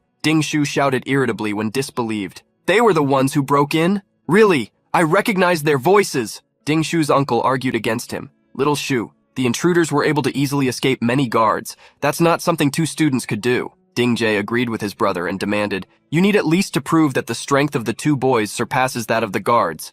Otherwise, we can't believe you." Ding Dan, father of the three masters, ended the discussion. "Enough. We're discussing important matters. Don't disturb us." Now furious, Ding Shu grabbed the teacher by the shirt, demanding, "If Yun Che and Chao Ji entered, I need to enter this dungeon too." In the dungeon, humanoid monsters covered in stones and crystals attacked anyone who crossed their path. However, when attacked, a powerful energy unleashed by Yun Che's sword easily destroyed them. Against the giant crystal eye monster, Yun Che faced mana beam attacks. Immediately after encountering the first attack, he activated reflection mode, deflecting the energy beams that left trails in space. Soon after, Yun Che instructed Chao Ji to act. The young squire quickly activated a shield spell, the surrounding shield, causing celestial winged shields to appear around Yun Che, consuming 40 energy points. This skill lasted 3 minutes and provided a fluid shield with 500 durability points, plus 700 defense points to the target. Right after the first skill, Chao Ji also used Motivational Shout. The skill, which inflamed him with confidence,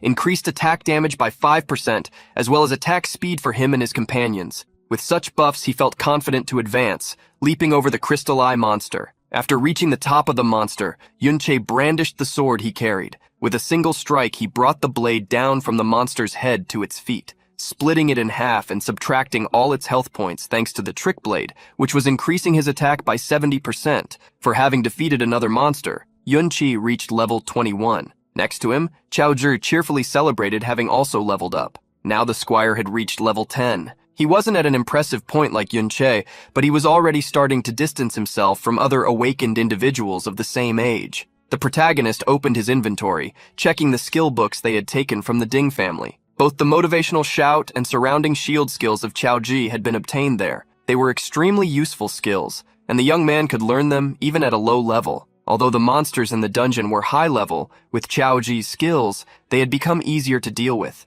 Continuing through the dungeon, the duo arrived at a vast area with large crystals all around. According to Professor Lee, there were rare monsters in the dungeon, like the obsidian beast. This dark crystal beast had a certain chance to drop a support-type skill book when defeated. Gravitational attraction, one of the skills Yunchi had chosen as essential on the Mirror World skill list. Besides the obsidian monster, Yunche expected to find undead. Yunche wondered if powerful adventurers had already perished in this dungeon, as their souls might still wander the place. While waiting to find these souls, he was shocked to see something unexpected. Among the crystals, a dark stone monster with crimson marks had appeared. In a crevice with gigantic purple crystals, several of these monsters lurked, overflowing with energy. Yunche and Chaozhi hid, observing them. Yunche never expected to see so many elite-level obsidian beasts moving together. They had even traveled a kilometer away from their usual spawn point inside the dungeon, proving they were wandering-type monsters. Wandering monsters were rare dungeon monsters without fixed respawn locations.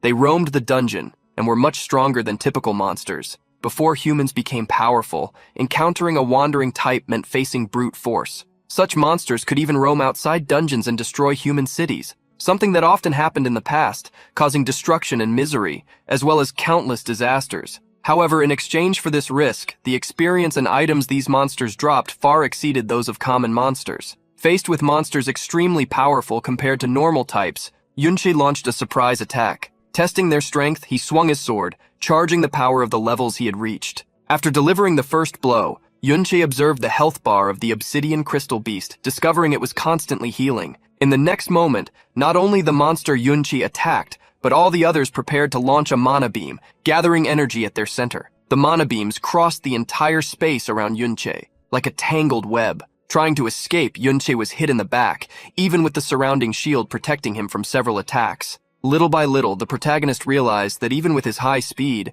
these monsters would not allow him to dodge. Looking at his own health bar, Yunche noticed he had only 1/3 of his points left. Perhaps, if it weren't for Chaozhi, his situation would have been even more critical. Immediately extending his hand, Yunche summoned the undead skeletons. The skeletons immediately surrounded him, receiving the mana beam attacks in his place. However, these small monsters lost their health points just as quickly. Making a decision, Yunche fled, leaving the obsidian monsters behind. He was lucky because these monsters were relatively slow, allowing his strategic retreat. Since his health points and defense wouldn't increase in the short term, Yunche retreated to Chaozhi's side, intending to rely on the young man's defense after he evolved. Thus he called Chaozhi, "Let's defeat normal monsters first to level up." Sometime later, the duo reached another floor where Yunche had seen some monsters perfect for the squire to face and evolve. Chaozhi played his role in group battles, being essential for the front line, creating a magical shield in front of his own shield. In battles like these, people of other classes hid behind the squire to deal damage, which protected them and allowed them to be more effective. Under Yunche's instruction, Chaozhi had put all his points into defense, and with the armor he had gotten from the Ding family guards, he now had the defensive core of a true squire. Suffering attacks from level 20 monsters, Chaozhi barely took damage, a mere 2 points. Still, Yunche shouted, instructing how Chaozhi should act. "Shift your weight, firm your stance, angle your shield toward the attack." Following Yunche's instructions, Chaozhi managed to block one of the attacks perfectly. What excited him more was the fact that the durability of the basic shield had dropped by a smaller percentage compared to previous times. However, Chaozhi's excitement allowed him to be caught by subsequent attacks from the crystal monster. Being hit squarely, the squire was pressed against a natural crystal by the monster's punch, losing about 20% of his health points. Immediately, Yunche moved, destroying the monster's stone arm. Saving the young squire, Yunche warned, "Always stay alert for the enemy's next attacks. Don't swing your shield carelessly. Leave room to block the next attack.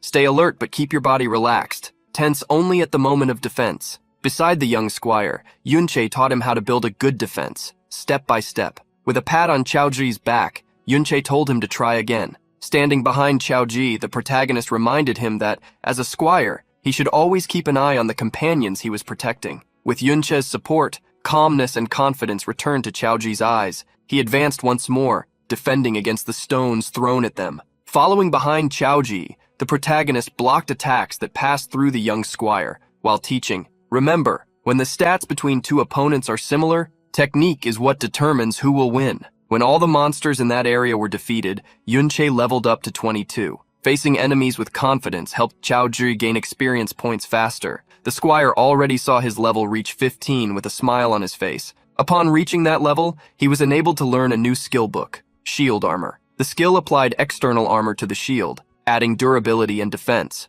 Chao Ji learned the last skill book they had found for his class in the Ding house and tested the skill on Yun Qi and the summons, protecting them. Now that Chao Ji had leveled up, the duo was confident to face the elite wanderers. However, at the place where the duo had found the wanderers, new people appeared. A group of teachers, upon seeing the monsters, became worried. For the students' safety, it would be better to eliminate the obsidian beasts. Professor Lei En was confident they could handle normal level 30 monsters, but elite wanderers were another story. Suddenly, they saw a spell fired to the top of the dungeon. That was the students' distress signal. With the signal's appearance, Ya Zheng stood up. "We need to rescue the students first." Lei En was still worried about the wanderers, so the third teacher, Rong Zheng, volunteered to stay behind and observe the monsters. With one of the teachers staying back, Ya Zheng now had confidence to go protect the other students. However, before they made the decision, a duo appeared, Chao Ji and Yun Che, who said, "We will keep an eye on them. 2 teachers alone won't be enough to handle elite monsters if they are attacking students in danger." Surprised, Ya Zheng looked at Yun Che and Chao Ji, asking who they were.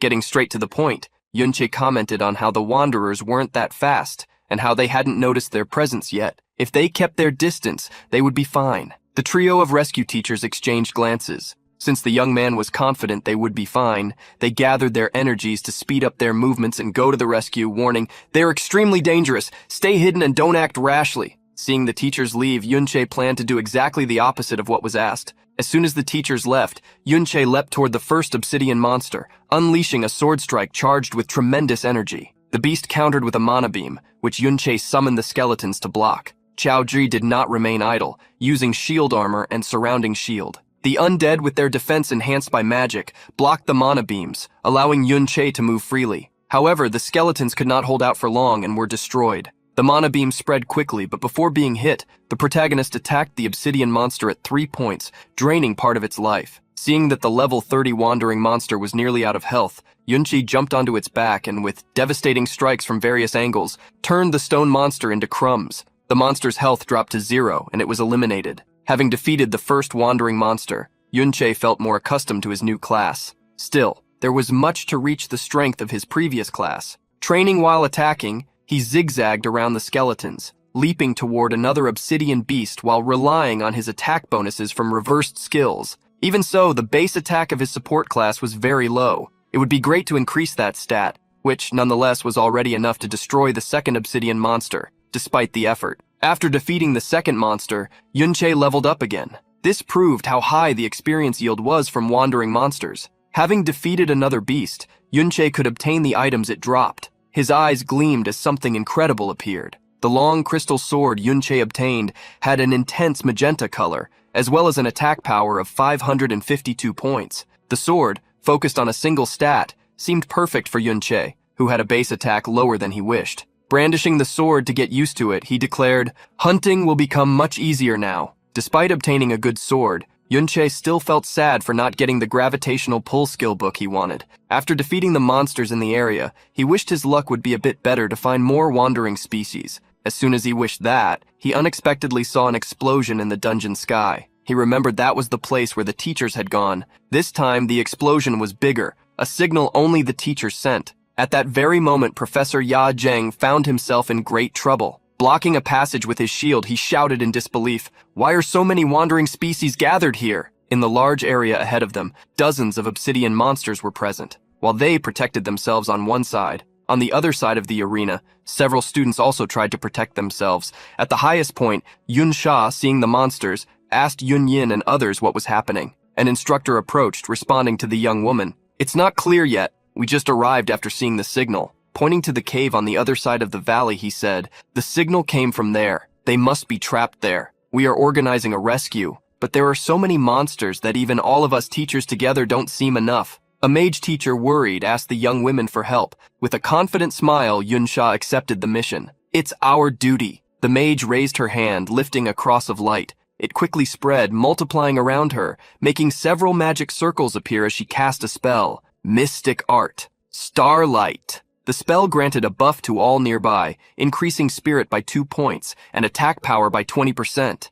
Everyone was impressed by the great effect of the ability, which seemed to be even epic grade. In the next moment, Yun Sha used another spell, Gravitational Pressure. causing a large wandering monster to be pressed against the ground, which was destroyed. Immediately seizing the opportunity, Yunyin drew her daggers and with the crimson attack of secret thorns, melted all the health points of that crystal monster. Seeing the duo's coordination, everyone was amazed and relieved, as there was truly hope they could rescue those in the cave. Alongside the group, Yunche observed Yunsha. Not only her equipment, but also her skills were top tier. He felt that even if he weren't there, everything would be fine. Still, Yunche wondered how the situation had gotten this bad, and what had attracted so many wandering species. Warning Chaoji that he would check the surroundings, Yunche asked him to stay put. Immediately, Yunche used the mirror walk skill, entering the parallel world. Since the place was full of crystals reflecting like mirrors, he could enter that world at any time. Yunci just hadn't discovered how to leave that world the day before, at the Ding family house, needing to wait for the skill's duration to end to exit. Walking through the crystal terrain, Yunche observed that the monsters did not have ghosts like people. Still, the monsters' bodies physically existed in that mirror world, which was strange, since besides that, no living form could enter that world. Walking to the cave, Yunche observed the teachers and students there. Looking at someone, he wondered, "Is that Xiaoxi?" Yunche imagined it was they who had attracted the wanderers to the cave, needing to use the danger signal. The terrain seemed useful for protection, but it didn't seem it would hold for long. Trying to figure out what had attracted the wandering species, Yunche was quite confused, since everything seemed made of crystals. However, soon a different light, green, caught his attention. He never imagined he would find such a thing in that place. Those green crystals caught Yunche's attention. They were special crystal ores, probably the reason Xiaoxi and her group went to the cave. Unlike the crystals from the outside world, dungeons could produce special materials that did not exist in the original world. Professions with utility skills could use such materials to craft special items, like equipment and accessories. When Yunche touched those crystals, he realized they were so valuable they should be worth more than their weight in gold. Upon touching the crystals, he was surprised by a notification. Mirror image crystal ore can be looted. Return to the real world from here? Seeing the notification, a thought came to Yunche's mind. He discovered that if there was a mirror surface in the mirror world, he could return to the real world from that position. Imagining there was much more to discover about this skill, Yunche mentally noted that he would need to study it properly. Leaving the notification and the crystal aside, he resumed exploring the cave.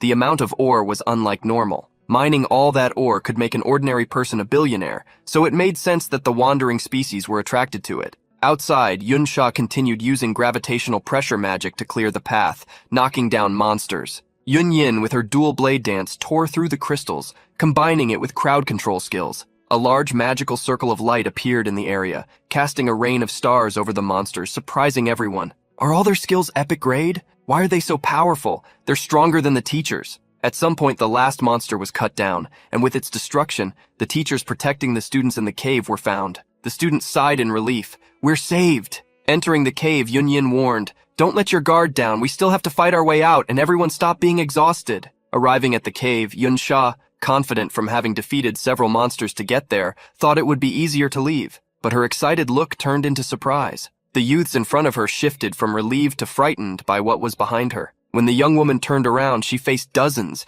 maybe hundreds of wandering monsters, filling the entire escape path as well as the valley. With so many monsters in that area, the students couldn't help but be scared, as it seemed all the wandering species of the dungeon had gathered there. Unaware of what was happening, Yunche kept advancing in the mirror world. He attacked the stone walls in his path, forcing his way and following the green light of the crystals. It seemed like a labyrinth, so destroying the walls was the fastest way to reach the end. And when he arrived, his eyes widened. Above a stone tree, a star of crystals shone with a much more concentrated essence than any crystal he had seen in that place. That star-shaped crystal seemed to be, along with others, a secret treasure of the dungeon. If crystal ores were considered special dungeon products, then the crystal core could only be called a secret treasure. A secret treasure was a crystallized condensation of all the special products of a dungeon. It took a long and irregular time to form such a core. An ordinary person would never see such an item in their life, and here it was before Yunche, a secret treasure that, like others, possessed a special effect. Upon picking up the mirror image crystal core, he discovered its power. When used, such a core would grant its user 10 stamina points, plus mana regeneration and a 20% reduction in damage from light and electric attributes. The base stat increase and damage reduction caught the attention of the young man holding the crystal core, as large as a basketball in his hands. If consumed, he knew his health points would increase, and the skill Trick Blade could be used more times thanks to the increased mana regeneration. The damage reduction on 2 attributes was even more special. Such effects didn't appear often and were rare even on the best equipment. After smiling broadly, a confused look appeared on Yunche's face, for there was something strange about the situation. Just as the crystal ores attracted the wandering species with the presence of the secret treasure, that dungeon should logically have a monster whose strength exceeded theirs. With the crystal core in his hands, Yunche found himself with 2 options: withdraw the item from the mirror world or use it immediately. Upon clicking use, a notification appeared.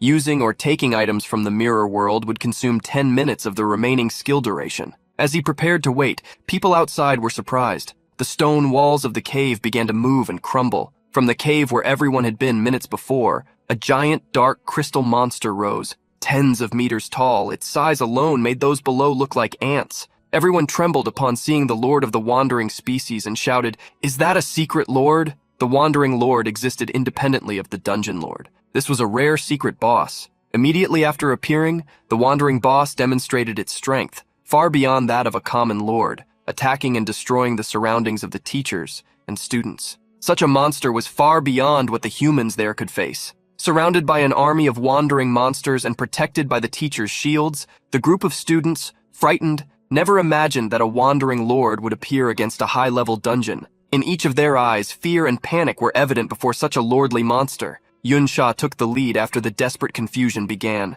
Climbing onto a monster, she shouted, "Everyone, calm down! The most important thing now is to work together to escape." Drawing everyone's attention, she pointed to a canyon, warning, "We can escape through there. As long as we get out of this basin, we can flee easily." Immediately, she used the Mystic Art Starlight to buff everyone present again, encouraging them, "Don't hold back. Use everything you have to push the monsters back and get out of here." Professor Yajeng stepped forward, conjuring his shield of light. Knowing he had to at least get the students out of there, he advanced with all the shield bearers. "By my side, start advancing." The wandering monsters appeared before the group as warriors, and shield bearers advanced. The clashing of shields caused an explosion of energy. Behind the shield bearers, priests used their healing magic, enabling their fearless advance. However, while the group tried to move forward, the wandering crystal monsters attacked them. Numerous mana rays hit the shields and barriers created by the shield bearers, who tried to force their way through. But at the moment when everything seemed balanced, the Wandering Lord bellowed his war cry. The sound spread throughout the dungeon, reaching the crystal monsters that were not wanderers. Immediately, under the command of the Wandering Lord, the monsters answered the call. Hundreds of monsters joined those already positioned in the canyon, pressing the human group even more strongly. A glow of energy appeared in the Wandering Lord's eyes, his crystal aura. Instantly, a magic circle seemed to emerge over the entire valley, strengthening the monsters below it. Empowered, the first monster charged, breaking a protective shield magic. With even stronger attack power, the crystal monsters struck the shield bearers with their mana rays. Little by little, the shield bearers found themselves in desperate situations. The damage was too high for the healing to keep up. In an instant, all the mana rays targeted a single shield bearer. Somberly, he murmured, "Help me." But before his vision darkened and his surroundings turned crimson, a desperate shout from a student crossed the battlefield. "A teacher has been eliminated!" Trying to keep everyone calm, Yunsha tried to coordinate them. "Shield bearers, stay in front. Priests, prioritize healing them." Despite maintaining everyone's composure, Yunsha knew they were exhausted, even before the Wandering Lord began to move personally. Soon a rogue seemed to give up on the strategy. "There's no way. At this pace, we won't get through them." Using stealth magic, he advanced, ignoring the others. Fearfully, he said to himself, "It's every man for himself now." He quickly passed through the wandering monsters in front of the shield bearers. Since he was unseen, immediately a knight shouted, "Those of the wandering class won't follow him. The stealth duration isn't long enough. It won't last until they escape." Right after the knight shouted, he heard a sound and saw a strong glow arise from a region behind him. The Wandering Lord gathered a large amount of energy, preparing an attack. A professor shouted, "Watch out!" However, the Wandering Lord's mana ray attack tore through everything in front of it, not heading toward the group, but targeting the one who had tried to flee, who, in everyone's eyes, was swept away by the attack. Immediately after the attack, the entire canyon began to collapse, closing the passage. Those trapped were shocked to see the passage destroyed. A shield bearer began to tremble with fear, frightening everyone around with his words.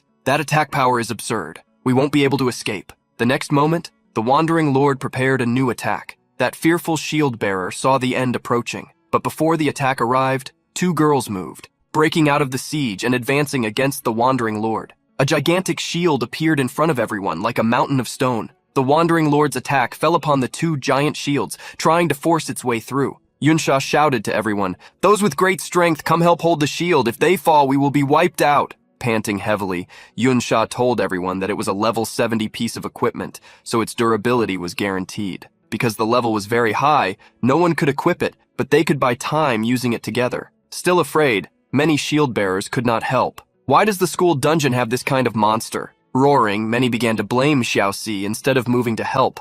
The professor looked around, wondering if even after holding for so long it would all be in vain. For him, the only relief was having saved the two young people earlier, since they shouldn't have been there in danger. However, he realized he was wrong upon seeing the shield bearer from the duo among the other students. Seeing the young man still struggling to help, he asked, "Didn't I tell them to stay in the valley? How did he get here?" Amid the professor's distraction, a crystal monster broke through the defenses, attacking the professor himself. At the last second before the attack hit, Qiaoji shouted, "Surrounding shield!" The shield was used on the professor, immediately broken by the mana ray, but thanks to it, Yajeng survived with a mere 10% of life. Suffering absurd damage, the professor gritted his teeth. With the perimeter defense broken, there was no one left who could stop the wandering species. The crystal monster, raising its fist, attacked the professor, but its punch unexpectedly fell on Qiaoji, who jumped to dodge the attack. Raising his shield, Qiaoji deflected the mana ray from the crystal wanderer. Surprised,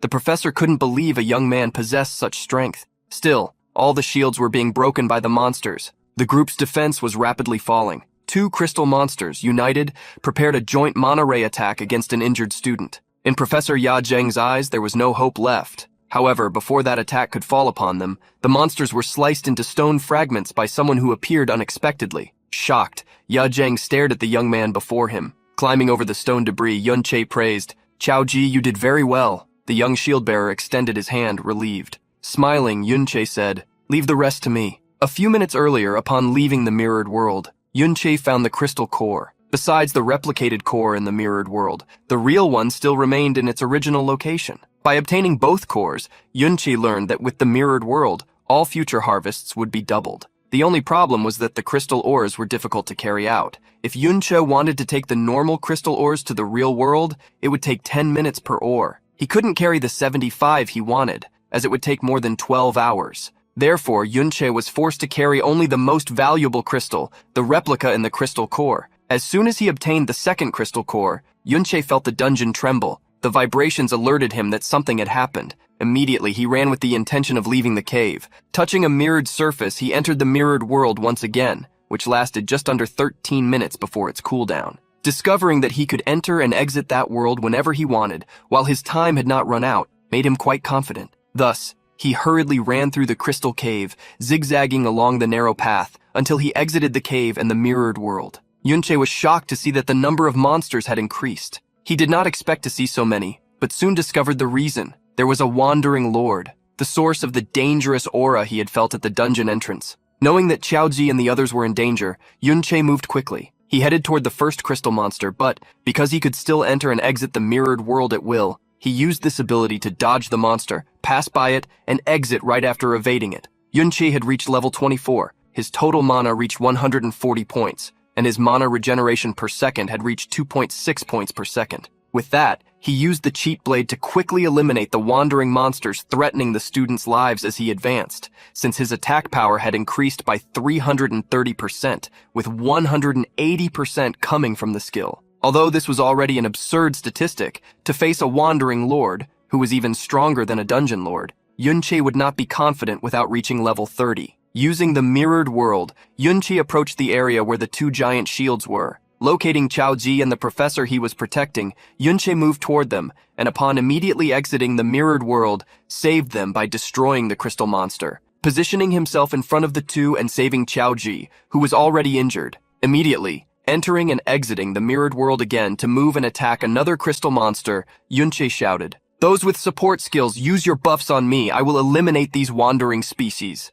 Immediately, Yunsha used the Mystic Art Starlight on Yunche. Qiaoji, despite being injured, used Armor Shield and Surrounding Shield. Feeling his spirit and attack power increase, Yunche destroyed another crystal monster with his Sword Strike and Heavy Kick. Although the number of monsters was ridiculous, after using the secret treasure, the crystal core, Yunqi's HP had increased, and his damage reduction against electric and light types had reached 40%, so it was not dangerous to attack such monsters. Using the vines, Yunqi discovered that the monsters were immune to confusion, therefore eliminating them would not be as fast as he wanted. Teachers and students were shocked, mouths agape. A shield bearer, confused, asked the others, "Are my eyes deceiving me?" I looked at his status bar and it showed he had the Enchanter class. Why is his attack power so high? Even Professor Ya Zheng was confused. What skills is he using? He's even teleporting. The professor smiled self-deprecatingly, asking, "You were that strong? And here I was worrying about you back then." Before the professor and others,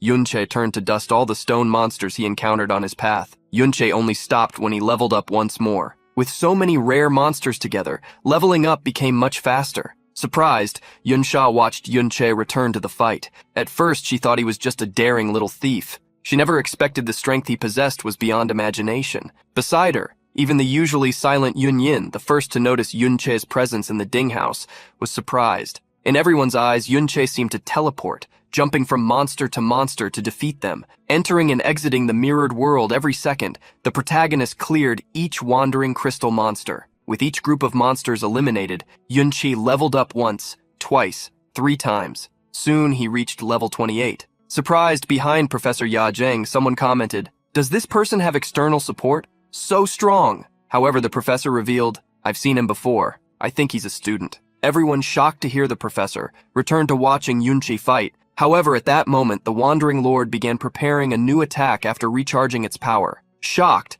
the teachers warned everyone, shouting, "He's going to attack again!" The Wandering Lord's mana ray cut through the air, heading toward Yunqi, who, jumping quickly, managed to dodge. Even being stronger, he still couldn't take that attack head-on. The Wandering Lord's attack continued, devastating everything it touched, tearing through the valley and hitting even the monsters. Yunqi knew he needed to do something because as soon as the Wandering Lord started acting, the 2 shields protecting teachers and students from mana ray attacks would no longer be able to fulfill that function. Also aware of this, Professor Ya Zheng shouted, "The number of monsters has decreased. Let's advance toward the exit. It will be too late if the Wandering Lord gets closer." No matter how strong someone is, there's no way to fight against a Wandering Lord. Despite the professor's command, a squire was afraid. "These 2 shields are hard to move. If we run away, we'll be exposed to the Lord's attack." Everyone began to argue, afraid to leave, afraid of being attacked. However, everyone's attention was drawn by a voice. "Leave this to me. If I attack him and draw his attention, you will have a chance to retreat,"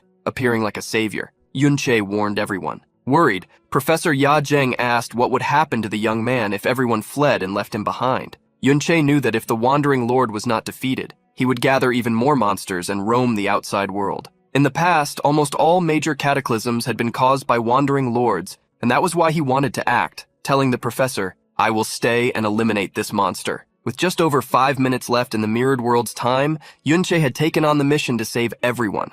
While attacks fell from all sides of the dungeon, the instructor led the group of teachers and students to flee. "No one can fight so many monsters at once. If we escape quickly, he can escape too." Beside the instructor, another asked confusedly, "Didn't he say he was going to defeat that lord?" But Ya Zheng thought such words were just to calm them down. With them was Chao He, feeling useless for only being able to run away at such a moment and wishing Yunqi wouldn't get into trouble. The protagonist was constantly swinging his sword, sequentially striking the stone monsters in his path to level up. The Wandering Lord did not stand still, launching a beam of energy at him. But to evade, Yunqi entered the mirror world, leaving that realm the next moment to attack the big boss monster. Yunqi's sword strike pierced the rock with overwhelming energy, but the giant mountain lord lost less than 300 life points from his more than 13,000. Moreover, with such high defense, the lord monster instantly healed after being wounded. Looking up, Yunqi knew where he needed to attack. On the head of the Wandering Lord was a crystal, his core, his weak point. However, needing to dodge the stone attacks, Yunqi didn't think his attack power was enough yet. Additionally, Yunqi saw another problem. The effect bonuses they had cast on him were running out, and his mana was depleting. It wouldn't be possible to activate the cheat blade many more times. With all this in mind, Yunqi gave his all in his strikes to level up as quickly as possible. As soon as he advanced to a new area, the protagonist glimpsed a different glow. The glow came from the center of the Lord's palm. Immediately, Yunqi entered the mirror world, dodging the attack the monster launched as it predicted his movement. Unexpectedly, as soon as Yunqi left the mirror world, the giant lord's hand energy was still present in the air, causing continuous damage that reduced his life points by 50 every second. Yunqi leaned forward, trying to withstand the shockwave. He couldn't rely so much on the mirror world. As the skill's time was running out, he would have to get used to dodging. Yunche saved the remaining 4 minutes of time in the mirror world, using the undead to block attacks. However, there was also a problem with this: the mana consumption from continuously reviving them. Faced with so many difficulties, he wondered if he should retreat. But at that moment, a giant shield fell in front of him. He was confused to see Yunsha, Yunyin, and Qiaoji. Yunsha revealed why they were there. "Your little brother begged so much that we had no choice but to come help you." Denying that he begged, Qiaoji simply said there were many people who could help with the escape, so he thought to help. Smiling slightly, Yunche thanked him. Since the secret boss was very dangerous, Yunsha said they would cover Yunche so he could retreat and recover. However, returning to face the stone monsters, he declared, "No need. With your help, I won't have to hold back anymore." In an instant, Yunche had already swung his sword countless times, giving a final sigh to the stone golems around him. Leveling up once again,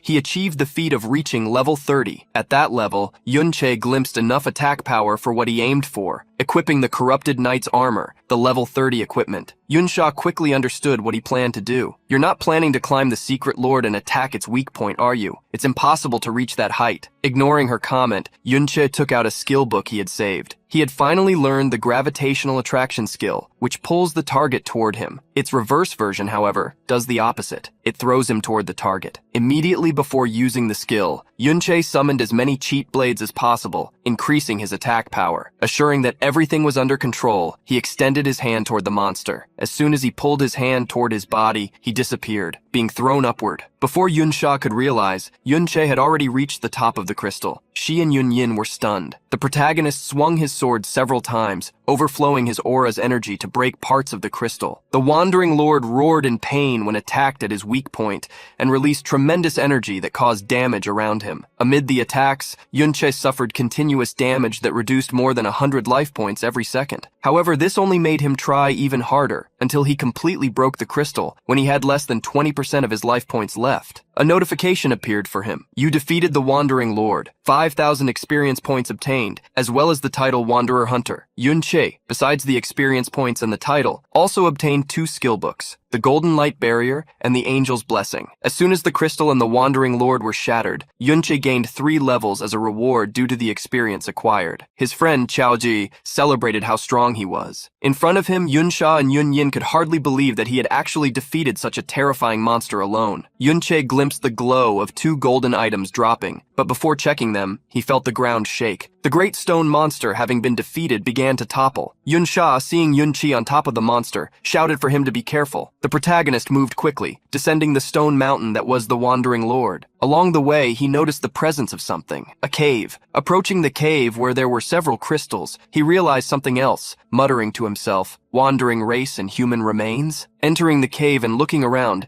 he could tell that a Wandering Lord much more powerful than the one he had just faced had been born there long ago, as well as understand the reason for the intense battle marks in the place. Looking further ahead, Yunche saw the silhouette of a man atop a stone hill. As if frozen in time, there was the body of Qiaoen, still thrusting his sword into the rock. There, where many monsters piled up, Qiaozi's ancestor stood at the top. Upon entering the cave, Yunsha was shocked. "Is that the traitor Qiaoen? I heard he was eliminated by the hero Ding Kun, but I never expected to see such a thing." Yunsha looked around at the bodies of monsters and humans and noted, "These are clearly the consequences of countless battles between monsters and humans, completely different from the statue in the Modern History Memorial Hall. This definitely isn't someone trampled." Silently, Yunche bit his lips, annoyed. At that moment, Qiaoji approached, drawing their attention. "You may not believe it, but I think my great-grandfather might not have been a bad man." Qiaoji revealed that since childhood, he had searched for all stories about his great-grandfather. Whenever it came to his specific experiences, the descriptions were vague, but he had still found some details. He always went to dungeons that didn't match his level. "Tell me, why would someone of rank S, someone with a profession above level 60, come to a low-level dungeon?" Pointing to the surroundings, Qiaozi answered his own question. "Because this is a dungeon that could spawn a Wandering Lord. Such beings are the source of catastrophes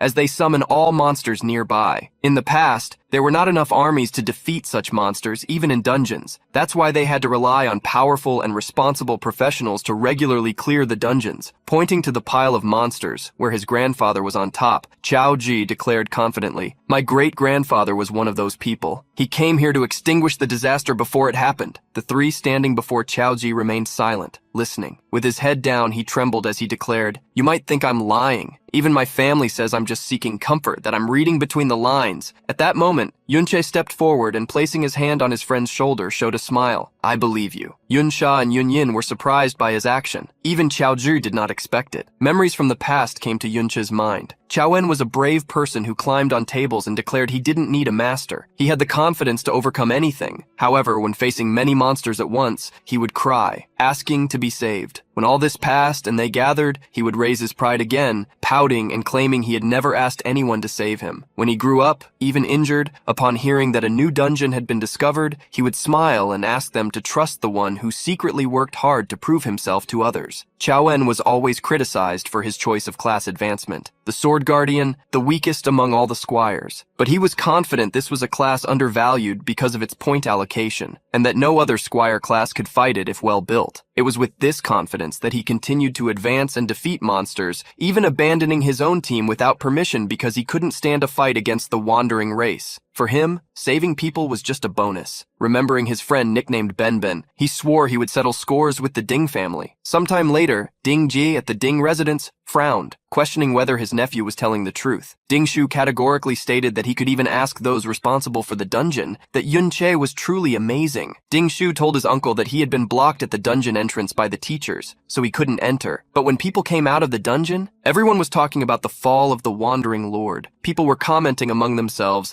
that the Wandering Lord had been eliminated by just one person. Many were still incredulous about the appearance of a Tier 4 monster near level 40. Ding Shu had clearly heard the group mention that the name of the person who eliminated the monster was Yun Che, and they wondered what his true identity was. At the Ding family house, everyone fell silent after hearing the report. Ding Jie stood up after hearing it and commanded, "Summon the Ding family guards to come with me to the traitor's dungeon." However, he remembered something. Ding Shu had said that a kid from the Chao family was also present. With a sinister look, he ordered, "Bring the entire Chao family too." In the dungeon, Yun Qi collected the legendary skill book, the Golden Light Barrier. He handed the book to Chao Ji, stating that there was no level requirement. Surprised, Yun Sha asked if he was really giving a legendary skill to someone else. He simply said the skill was for squires, so it couldn't be used. When giving it to Chao Ji, he also said, "Maybe your great-grandfather used this skill several times." Impressed, Yun Sha commented that she did not see a lack of power in Yun Che. Compared to him, she perceived a great gap between them. You possess many high-level skills, whether it's the skill to suddenly disappear or the ability to summon so many undead. Hearing Yun Sha, the protagonist realized something that left him astonished. He remembered that his undead were summoned from souls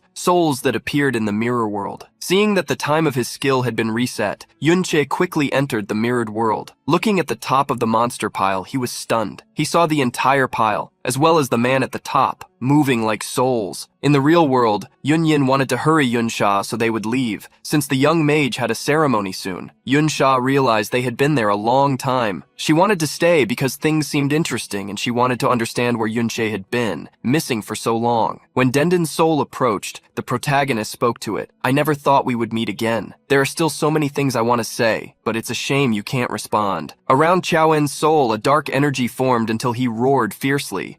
Yunqi had seen his old friend become an undead but did not want to fight him. Qiaowen, however, attacked with a large amount of dark energy that enveloped Yunche. The shadow around the protagonist made him see various images, scenes from Benben's life, from his birth, youth, and the time he fought monsters. One of these memories, however, was when he was cowardly attacked by Ding Kun. Somehow, Ding Kun's posture seemed familiar to Yun Che. At that moment, like a mirror, the memories fragmented. Looking at the undead in front of him, Yun Che wondered what was happening. Before he could try to talk to Ben, Yun Che was attacked by his possessed friend. He blocked the sword attack, quickly retreating to dodge several others. While dodging, Yun Che analyzed Qiaowen's actions, realizing only battle instincts remained. Trying to leave the mirror world, he was shocked to find he couldn't leave the current area. Sighing, he found he had no choice but to fight. In the real world, Chao Ji was surprised. Before him appeared several guards of the Ding family, Ding Shu and Ding Jie, who questioned him. "Where is Yun Che? Did he notice we were coming and run away?" Smiling, Ding Jie was upset, as the fun would be halved. Seeing Ding Shu, Chao Ji looked away, asking why they were there. Ding Ge, with a malicious smile, interrupted, "Don't pretend, kid from the Chao family. Did you think we wouldn't notice you sneaking into our house with Yun Che?" Chaoji was about to deny any involvement when Ding Shu shouted, "Did you think I wouldn't recognize your screams?" Shock appeared in Chaoji's eyes. Ding Ge, with a malicious look, raised his hand and said, "It doesn't matter, because I brought a little gift." Chaoji couldn't believe what he was seeing. Among the Ding family guards, he saw his entire family. His great-grandfather, his grandmother, his great-uncle, and his aunt. Lastly, he saw his mother. Chaoji's old great-grandfather suddenly started shouting,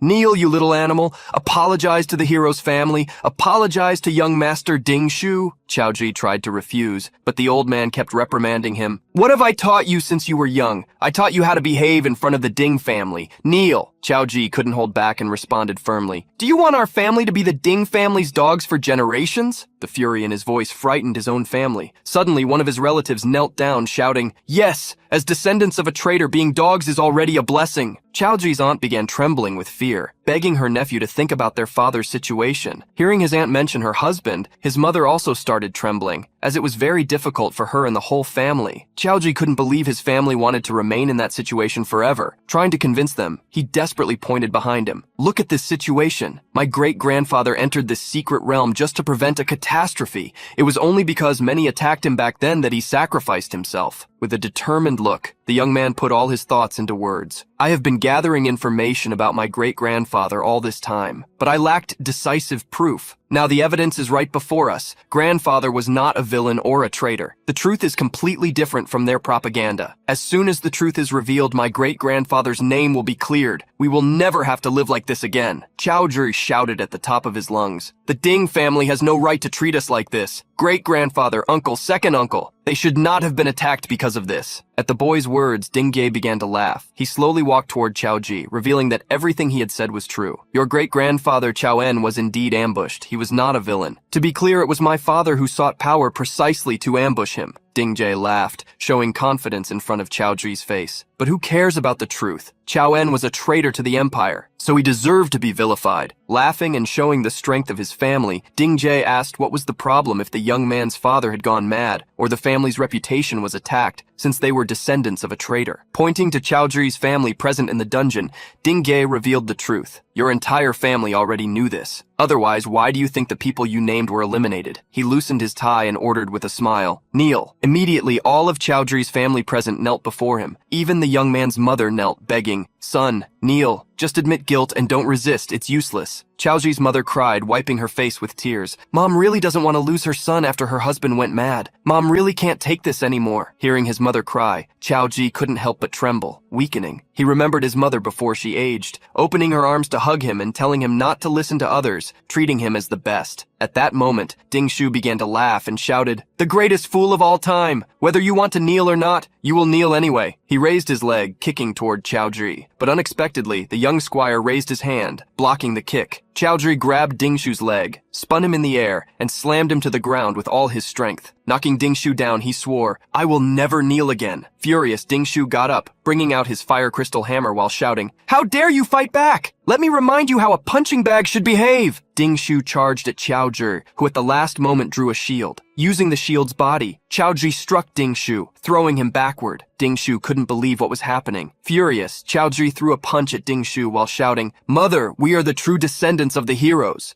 The punch from Chaoji caught the attention of Ding Ge, who frowned. Ding Shu, still in shock, put his hand to his face where he had been hit. His gaze turned malicious. "Impossible. How could you possibly have become so strong all of a sudden?" Ding Shu tried to vent his anger on Chaoji, but his attacks only fell upon the young man's shield, no matter how many times he tried to break his defense. After defending for a long time, Chaoji turned the tables, knocking Ding Shu down once more with a punch. Chaoji's family was surprised to see the boy display such bravery. Chaoji looked down, warning, "I'm not the person I used to be anymore." Inside the mirrored world, Yuncha continued to fight against his friend's ghost. The shadow carried a shield while swinging a sword emotionlessly. Faced with Benben's complete fighting form, Yuncha felt that the power gap between them was too great. Against the shield-wielding shadow, Yuncha felt that he would have been crushed if Benben hadn't been a defensive class, or if the shadow fought with consciousness. After retreating for a while, Yunche managed to get past the shadow. Knowing all of Benben's weaknesses from having been his teacher, he found an opening to attack from the side. Yunche landed the sword strike, but only caused 50 damage points. Benben had almost 3,000 health points. Being a defensive class and being at level 60, Yunche couldn't do much, even with the cheating blade boosting his attack. Suddenly, Benben's shadow screamed furiously, overflowing with powerful flames. The legendary skill Golden Light Barrier charged at Yunche, who attacked it while retreating. He felt that things were getting more and more problematic. Outside, Dingshu used a hammer skill to attack Chaoji, hitting his shield while roaring, "You bastard!" But Chaoji counterattacked, hitting Dingshu on the cheek. In front of everyone, Chaoji continued to crush Dingsu. Seeing how his nephew couldn't even defeat a boy from the Chao family, Dinga activated a technique that transformed his data into claws. With a metallic fist, he charged at Chaoji. "Uncle will avenge your fury, Dingshu." Dingo's punch landed on Chaoji's shield, who activated a skill. Dinge was shocked to see the golden light emerge. The activation of the golden light barrier threw him away. Inside it, next to Dingshu, Chaoji roared, "Stand back and watch. You call yourselves a family of heroes? You are just cowards who don't dare to fight one-on-one." Various attacks fell upon a light barrier. Yunche was facing Benben's skill. The barrier was not only linked to the user's defensive statistics. As long as it didn't take damage more than twice its tolerance, it would be able to withstand at least 10 attacks. Yunche attacked with countless sequential blows, trying to destroy the consumable type skill. Even small damage drained the barrier's energy, which broke after 10 attacks. The same thing happened outside. Dingo destroyed the golden light barrier raised by Chaoji. With a grim look, he threatened, "So what if you have the light barrier? If it's used by trash, I don't care." Holding Dingshu with his swollen face, Chaoji roared, "If my great-grandfather were here, you would be kneeling for mercy." At that moment, Dinge's fury exploded with a powerful aura, pushing Chaoji away from Dingshu. Dinge stated, mocking, "Your great-grandfather, the one who perished in a low-level secret realm? Even if he came, it would be him who would kneel." Dinge jumped on the ground, activating a gravitational skill that destroyed the terrain while forcing Chaoji's body down. With his body under pressure, Chaoji coughed heavily. Dinge drew an axe and walked toward Chaoji with a dark look. "Still holding on? Let's see how much longer you'll be able to." Suddenly, Chaoji's mother jumped in front of Dinge, begging, "Master of the three families, Chaoji is just an ignorant young man. Please spare him!" In tears, Chaoji's mother swore that she herself would kneel, that she would do anything for her son to be spared. Dinge smiled maliciously upon hearing the request and proposed, "How about this? Boy, either you kneel or I'll take your mother." But he soon changed his mind. "Forget it. There are many better people out there." He then swung the stone axe. Chaoji tried to stop him, but it was too late. Dinge's attack created a large smoke screen. However, Chaoji did not encounter despair. Someone emerged from amidst the smoke, shocking everyone. Surprised, Dinge looked at the shadow before him. "Are you Chaoen?" Chaoji's mother was shocked to see her grandfather. The members of the Ding family were terrified, fearing as they saw Chaoen who had possibly resurrected. The Chao family, however, realized that the ancestor was in a form similar to a lich. Accompanying the shadow of Chaoen was Yunche. You disrespected him before, so of course he would return from the underworld for a reckoning. The shadow of Chaoen stood before the Ding family. However, they were not intimidated. In mockery, Dinga commanded, "Put them on the ground." Immediately, dozens of angry-eyed soldiers leaped upon Chaoen's spirit. Chaoen used 4 skills at once: Iron Armor, Shield Armor, Guardian's Aura, and Group Shield, strengthening his body to block the sword attacks. He entered the enemy group, counterattacking and destroying their blades. The Chao family was impressed. Qiaozhi quickly ran to observe the incredible blocking techniques his great-grandfather was executing. Dinge pointed his axe at Yunche and commented, "That's an undead you summoned, right? You've done this before at my house." He smiled maliciously, leaping onto Chaoen's shadow. "Only level 33? An undead summoned by you is just trash." However, Chaoen's shield consumed the power of the axe attack with shadows. Dinge was surprised, but immediately launched countless other axe attacks, trying to break Chaoen's defense, without success. Faced with the blocking techniques, Dinge reached out, releasing a red energy. In the face of absolute power, these techniques are nothing. With the full power of his energy, Dinge attacked fiercely with a crushing axe blow, but golden flames surged, creating a shield that hit him mid-attack, the golden light barrier. As Dinge was forced to retreat, Yunche commented, "Even with Ben becoming an undead, he's still in the S-class. His golden light barrier alone is capable of keeping you busy for at least half a day." Being pushed away by the light barrier, Dinge yelled to his subordinates, "Everyone, attack together! We'll drain the energy from that quickly!" However, no one answered Dinge's order, which made him look around for them. He gritted his teeth upon seeing the subordinates being pressed by undead skeletons. Dingay scorned the difficulty he was facing and conjured a strong energy to cover his entire body. With a roar, Dingay's attack power increased by 15%. Whether Chao En or the undead, they are only summoned creatures. Eliminating the summoner will make them disappear. Dinga ignored the golden light barrier and rushed towards Yunche. He opened his hands into claws, confident. Having obtained countless high-class treasures left by his grandfather Ding Kun, he knew he would win. However, Dingay's certainty was cut short by Yunche's sword. Surprised to be the only one wounded in the brief confrontation, Dingay turned to attack the young man who had passed him. The claws of Dingay's armor sliced through the air towards Yunche, but he vanished. Dinga didn't even know what was happening, but he found out when he felt the sword hit him from behind. As soon as he suffered the pain of the attack, he roared fiercely, overflowing with energy to throw Yunche away. The protagonist retreated at the same moment Xiaoen advanced. The spirit raised his sword, which split, transforming into a platform for Yunche to use as a boost. Yunche was hurled against Dingay, brandishing his sword against the chest plate of the armor. Upon having his armor stained red, Dingay cursed, only to face a look of fury. He could not keep up with Yunche's speed, who was hitting him from all angles and directions. Dinga screamed miserably as he saw his gauntlet fall along with his arm. Terrified, he hastily called for a priest to heal him. However, as a being of darkness, Yunche was already behind him to continue the attacks. In a desperate move, Dingay increased the gravity around him, but Yunche disappeared. The protagonist reappeared in the distance, out of the range of the crushing gravity. Yunche used the pause to mock. "What's wrong? Are you scared?" With a dark look due to the pain, Dingay continued to scream, "Priest! Why haven't you healed me yet?" However, looking around, he discovered that the subordinates were too busy, being massacred by the undeads all around. The skeletons were dominating the Ding family so quickly that Dingay didn't even notice when it happened. Surrounded by spirits, Yunche asked, "Do you still think my undead are as weak as the ones you saw at your house?" He then activated a reverse skill, the evil spirit possession, increasing his attack and defense by 30%. With the soul power overflowing in his body, Yunche's hair turned silver like Xiaoen's. He was going to show that, with a legendary buff, the undead were even stronger than when they resisted the Wandering Lord. Seeing the power surrounding Yunche, Dingay realized he couldn't beat him. He then made a decision: flee. However, before he could run away, a gigantic sword and shield blocked his escape route. But Dingo hadn't given up. He charged at the shield, preparing an attack with the arm he had left. Before he could do anything, however, countless other swords and shields continued to fall, blocking the path even more and surrounding him so he couldn't escape. Yunche entered the sea of swords and shields, revealing, "This is the exclusive skill of the Sword Guard class, the absolute formation of shields and swords. No one below S-class can escape it." In front of Dingay,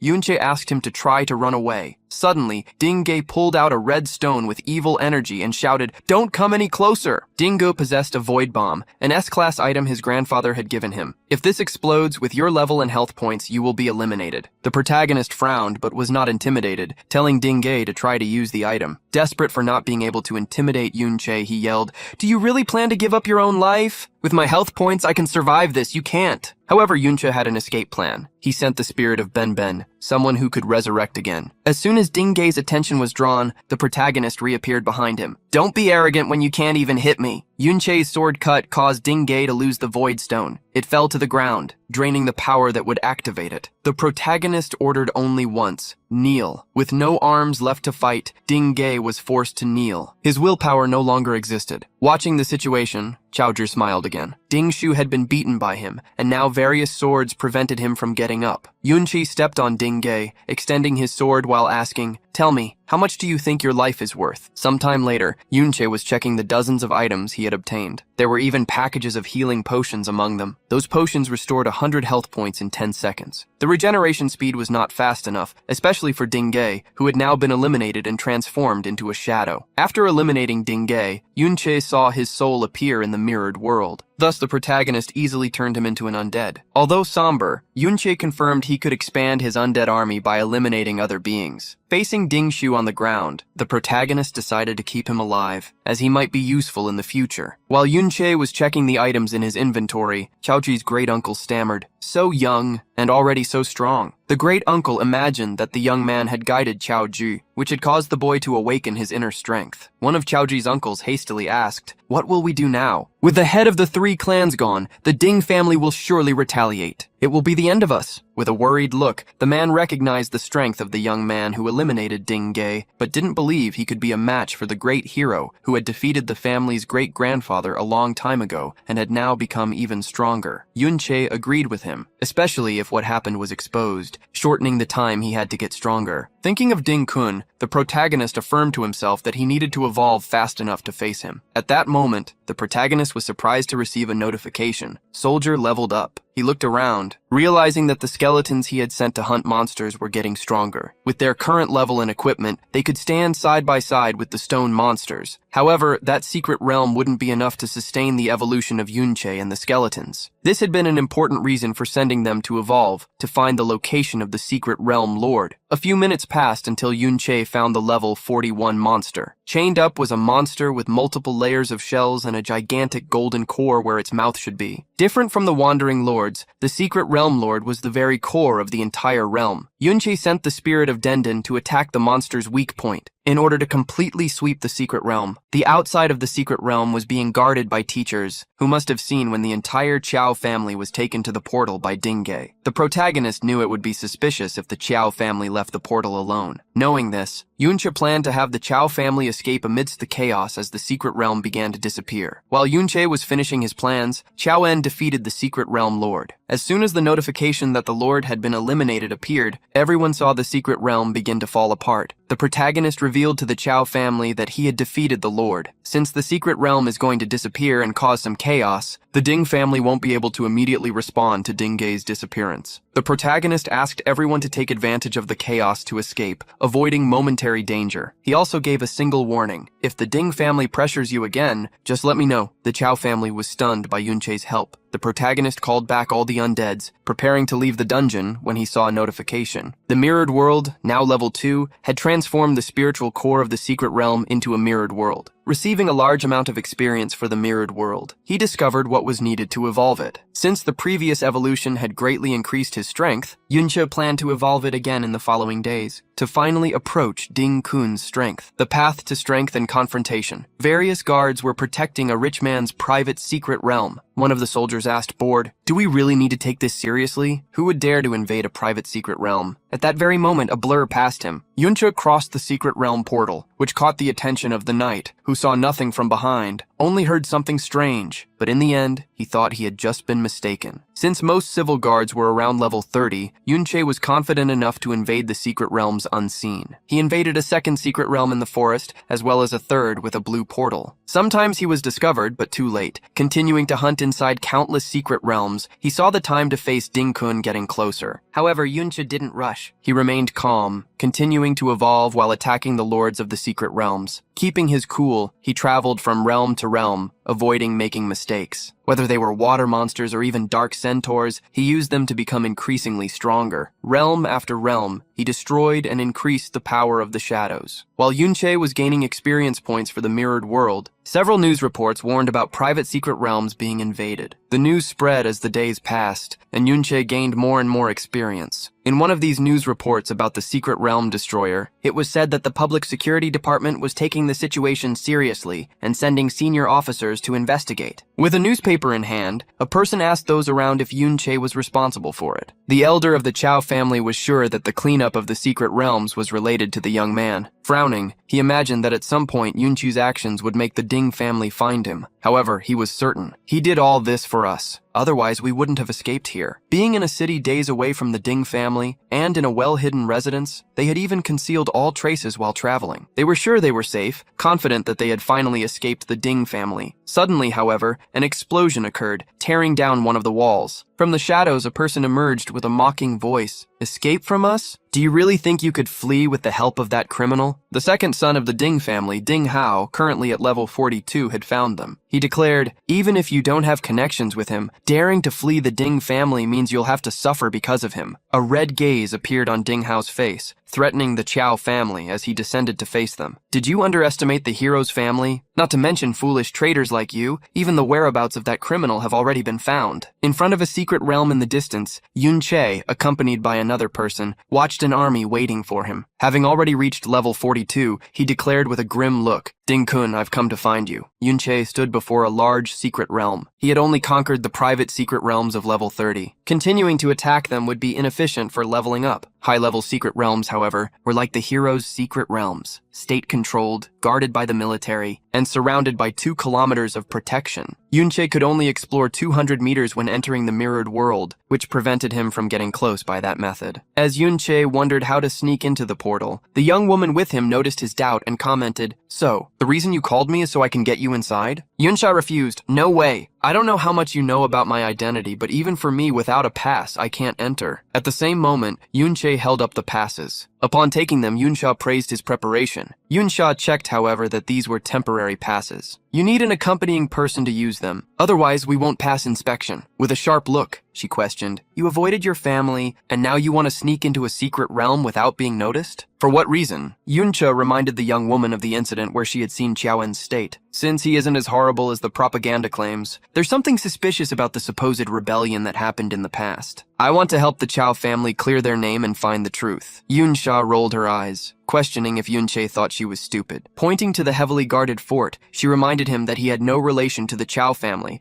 yet he wanted to take risks offending the heroes. "I remember you even infiltrated their families." Crossing her arms, she questioned if he had forgotten what happened to Qiaowen. Irritated, she even asked why he had stolen the entry passes. Changing the subject, she recalled how some time ago Dingge had entered the secret realm to cause trouble for him and Qiaozhi, and how no one found him after the secret realm disappeared. Commenting on all this made her look at Yunche. "Clearly, you are not just trying to confront the heroes. I feel more like you are hostile to them." The protagonist smiled slightly, contemplating her deductions. With a sharp gaze, Yunsha stared at him. "Your surname is Yun, first name Che. Could you be connected to the traitor Yun Che from the past?" The protagonist shrugged at her question, reminding her, "Your surname is also Yun, isn't it? Could you be connected to him?" Irritated, Yunsha replied that she had never done anything bad and corrected him, revealing her surname wasn't Yun. She had just changed her surname to avoid trouble. The protagonist used the same excuse as her. "If your real surname isn't Yun, why do you think mine is?" Annoyed at being continuously provoked, Yunsha warned, "Aren't you afraid I'll report you? You should be begging for my help." With a malicious smile while waving the entry pass, she reminded him, "If I report you to that army, you can say goodbye." The protagonist remained silent until he swapped a grim expression for a confident smile, replying, "I believe you won't do that." Yunsha crossed her arms in surprise. Listening to Yunsha speak, "I believe that you, who put yourself in danger in the secret realm to help other students, wouldn't side with the Ding family." As he approached Yunsha, the protagonist retrieved a stolen diary from the Ding family, the descendants of the so-called hero. Ding-kun committed countless atrocities using the ancestors' lineage to intimidate men and women, doing all kinds of despicable things. Taking the diary, Yunsha showed a look of mockery. "Just because of that? You miscalculated. I don't care about that." Raising an eyebrow, Yunsha revealed she thought he would be calmer, but he, of all people, was putting his own life in the hands of other people. "You've never experienced betrayal, right?" Faced with the question, Yunche displayed a melancholy expression as he remembered the past. Before such an expression, Yunsha crossed her arms, intrigued. With a righteous voice, Yunche declared, "So if I've been betrayed, I can no longer trust others? I'd rather believe that your true nature is not evil." Faced with Yunche's words, the girl couldn't answer him. In the end, she just shivered, afraid of what might happen if she helped him. Irritated, she turned her back to him. "If you really trust me, come with me. See for yourself if I'll betray you or sell you out." As Yunche followed her, Yunsha looked at him out of the corner of her eye. She had never imagined that, even now, someone would trust her as a good person. With Yunche wearing a hood, the two approached the guards protecting the secret realm. A man was waiting for her and greeted her when he saw her. "Ah, Miss Yunsha, the heroes have been waiting for you for several days. The orders have already been given. You can enter immediately." Confused, the man asked the young woman why she hadn't entered with Elder Ding Dan, as he had entered the secret realm moments ago. Looking at the hooded person, the man asked if he was Yunsha's guard. "Please, don't misunderstand. It's just that when Elder Ding entered, he warned us that temporary passes from the Ding family had been stolen, so we needed to be cautious." Immediately, Yunsha pressured the man, questioning if he was interrogating her. The man quickly corrected himself, claiming only to have received orders from the security center, as a criminal had recently been attacking secret realms, as well as the hero's secret realms. Yunsha ended up looking at Yunche, who was hiding his identity. The guard monotonously asked, "We are only doing this for your safety? Please." Yunsha came to look at Yunche with mockery. "They are insisting on investigating you." She hugged him, putting her arm over his shoulder. "You could let them check your identity." Before Yunsha could take off his hood, Yunsha stared penetratingly at the man, questioning him. "Do you think I wouldn't recognize my own guard? Maybe I'm a fake myself. Don't you want to inspect me too?" The guards swallowed hard when they heard Yunsha's suggestion. They wouldn't dare question her. Thus, they made way for Yunsha and her guard to pass. Upon entering the secret realm, Yunsha observed the girl, realizing that her status was even higher than he had imagined. As soon as they entered, Yunsha warned, "Because of your trust, I brought you here. I don't care what you do, but I will only go this far. I won't help you." While thanking her, Yunsha summoned a skeleton wearing a hood identical to his. "Take him with you when you leave. Whatever I do, they won't suspect you." Snorting, she was thankful he at least had some conscience. The protagonist immediately entered the mirrored world, walking through the trees. Now he could finally use the skill unlocked when the mirrored world reached level 3.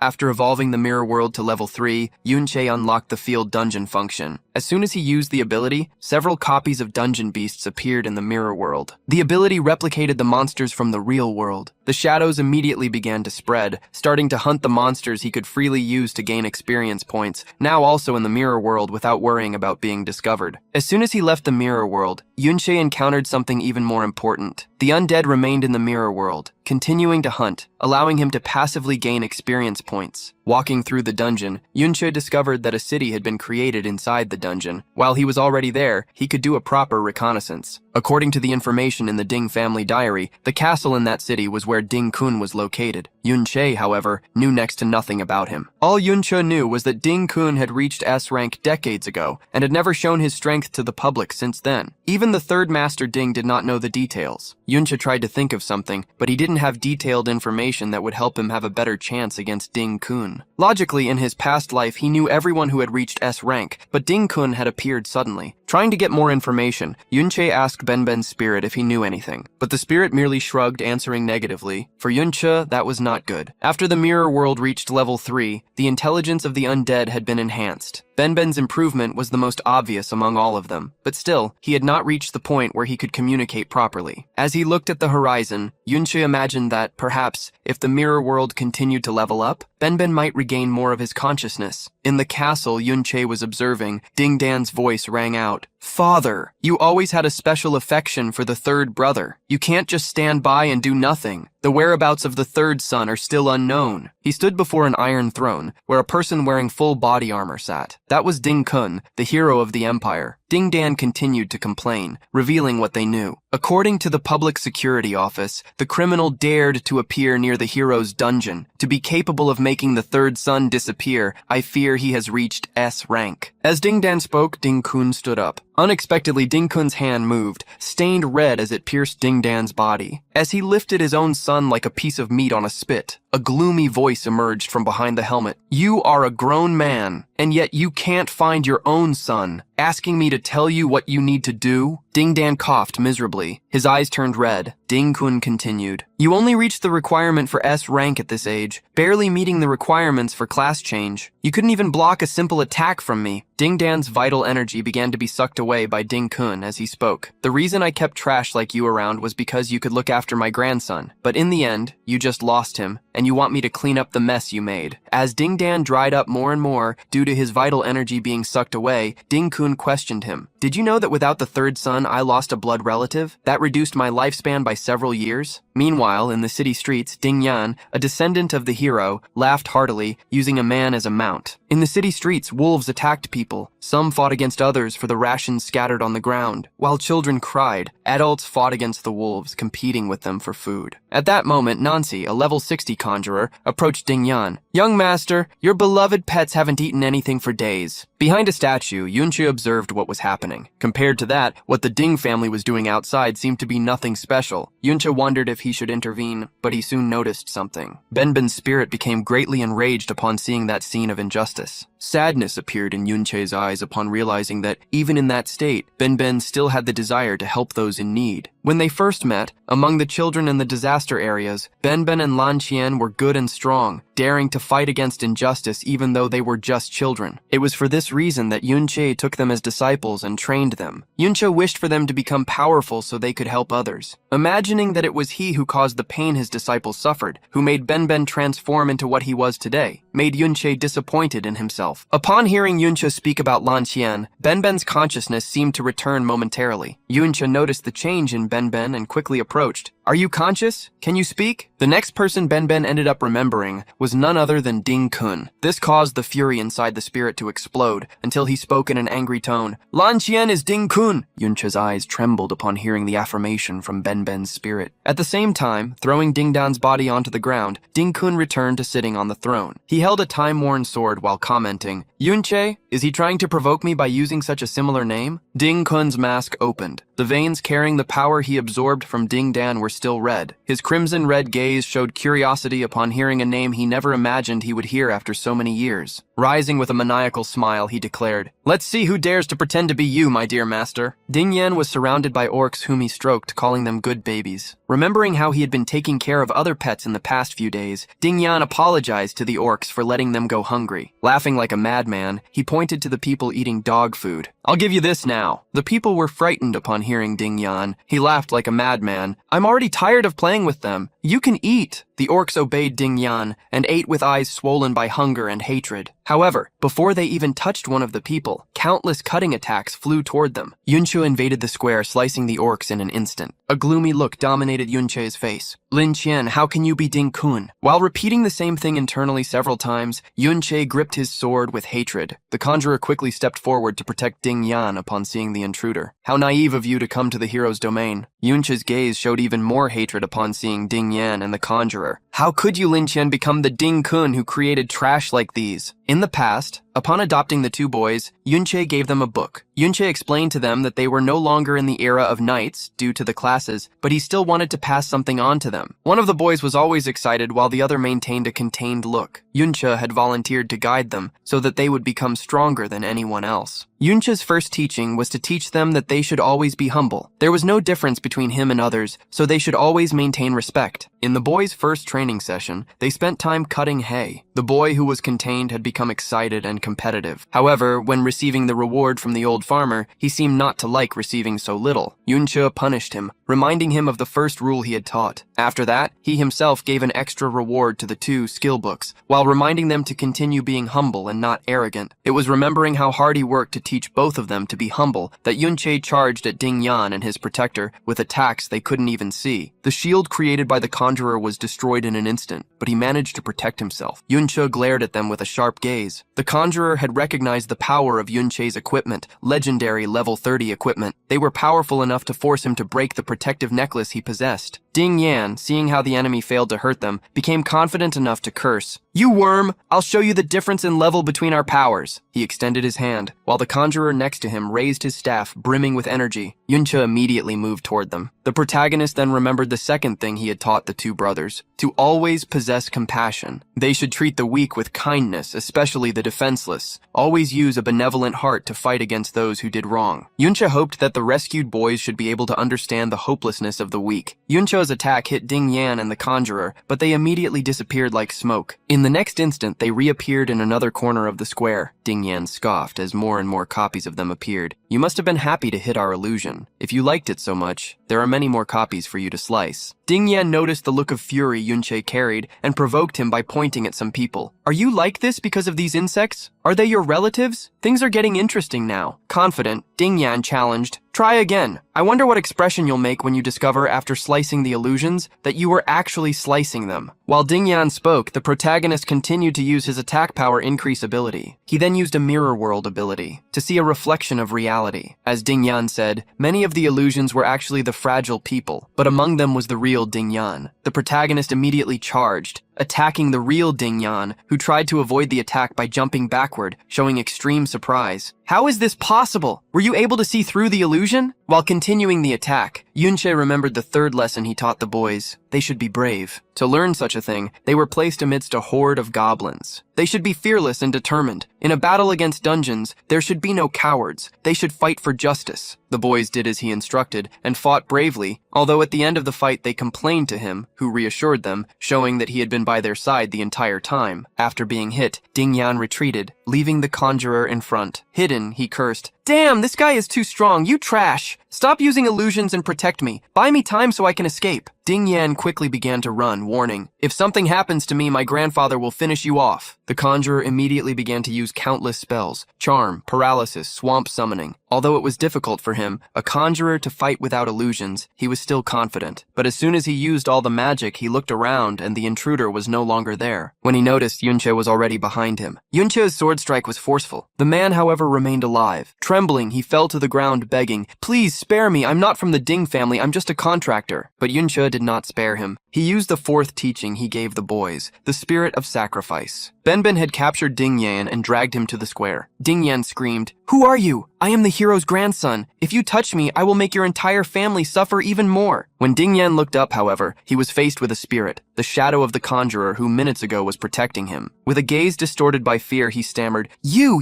what did you do to him?" Yunche continued to inwardly list everything he had taught Lin Qian. Fifth, be honest. Sixth, be fair. Seventh, always be a person of honor. It didn't take long for countless phantom swords to begin destroying the city. Ding Yan no longer existed in the world of the living. Throughout the city, the men of the Ding family were hung after being punished. Their lives were the payment for their crimes. Yunche was increasingly enraged. Lan Qian not only had not listened to any of his teachings, but also betrayed him and Benben. Above all that, he still allowed all his descendants to commit all kinds of atrocities. In fury, Yunche shouted, "Why?" At that moment, Lin Qian appeared behind him, returning the question, "Why what?" Lin Qian caught Yunche by surprise and hit him with a punch that sent him flying through the air, breaking the sound barrier. Lin Qian roared, "It seems you're having quite a lot of fun in my dungeon." Yunche slammed against a building, but quickly recovered, using healing magic to recover his health points. He had equipped himself with all kinds of new equipment, obtained from the loot he got from the Ding family members. Even with his face completely stained red, Yunche murmured the question, "Lin Qian, why?" Ding-kun, who was Lan Qian, revealed to be a level 71 berserker, walked gloomily toward Yunche in silence. Suddenly, Yunche threw several mirrors at him, which shattered upon hitting the hard armor. Just as Lin Qian showed confusion, Yunche appeared beside him, surprising him. Yunche's attack landed on Lin Qian, breaking his armor as he yelled, "Why did you betray us?" As Lin Qian's helmet split and his face was revealed, he laughed. "You really broke my armor. Your speed and attack power are truly abnormal." Upon seeing Lan Qian's face, Yunche became furious to the point of trembling. He asked once more, "Why did you betray us?" Mocking the question, Lin Qian grabbed a sword as large as himself. He stared at Yunche as he advanced. "Are you called Yunche and call me by my old name because you were sent by that old man?" Lin Qian's sword attack proved so strong that it destroyed an entire concrete structure. His red gaze, however, did not find its target. Still, he scoffed. "Pretending to be the master? What a tasteless joke." Yunche had appeared behind him and shouted once more, "Why did you betray us?" Yunche's sword attack fell upon Lin Qian, who raised his arm to block. Smiling, he scoffed, "You are nothing more than a tool. There is no reason for us to talk." The next moment, he pushed Yunche and, with a punch, created a shockwave that destroyed everything in their surroundings. Benben's spirit, however, appeared, creating the absolute shield and sword formation to protect Yunche from the attack. Yunche had revealed Benben's existence, who, in fury, shouted Lan Qian's name while charging and creating dozens of shadow swords. Lan Qian watched Benben approach and, with a gloomy look, broke his attack and grabbed him. Lin Qian threw Benben to the ground while yelling, "How did you survive? Tell me how!" Furious at facing Lin Qian after so long, Benben roared, activating the golden light shield. Lin Qian, however, pressed him hard and, with a powerful punch, broke his shield ability. Upon seeing that Benben had actually become an undead, Lin Qian sighed. Yunche at that moment attacked once more, but his attack was again blocked. Lin Qian stared at Benben falling to the ground while scoffing. "Although this somehow counts as resurrection, you've lost most of your intellect. What a pity." At that moment, several level 60 individuals, Lin Qian's children, appeared. An archer, a rogue, and a warrior. Ding Xin, Ding Qiang, and Ding Jian respectively. Ding Jian promptly shouted, "Leave this intruder to us." Yunche stared at the damned ones who appeared to get in his way. Immediately, however, Yunche used the undead summoning, making all those he had turned into shadows appear. Lin Qian was shocked to recognize one of the undead, his third son. He gritted his teeth and bit his lips upon seeing that his son was no longer alive and cried. However, a maniacal look soon appeared in Lin Qian's eyes as he stared at Yunche. "I'm starting to get interested in you. You're not even alive anymore, but you're reviving others." Lin Qian jumped to try to grab Yunche with the claws he possessed, but his attack only passed in front of Yunche as he missed. Lin Qian seemed to be distraught by the past and shouted, "Prove to me that you are my master. You must be my dear master. Ask me anything. I will answer you. Don't hide from me." Yunche looked at Lin Qian with pity. While using all his mana to increase his attack power, he remembered and questioned, "Back then, when you were trapped in a cage, you still helped others. How did you turn into this?" Yunche brandished his sword, delivering his attack to Lin Qian, who quickly raised his fist to block it. Lin Qian laughed, blaming Yunche for what he had become. Yunche did not accept Lin Qian's flimsy excuses and continued to attack while yelling, "Who helped you escape? Who made you receive such a strong class? What did I teach you?" Lin Qian ignored Yunche's words. "So what? Why did you come to save me so late? Why only after I suffered so much pain did you come?"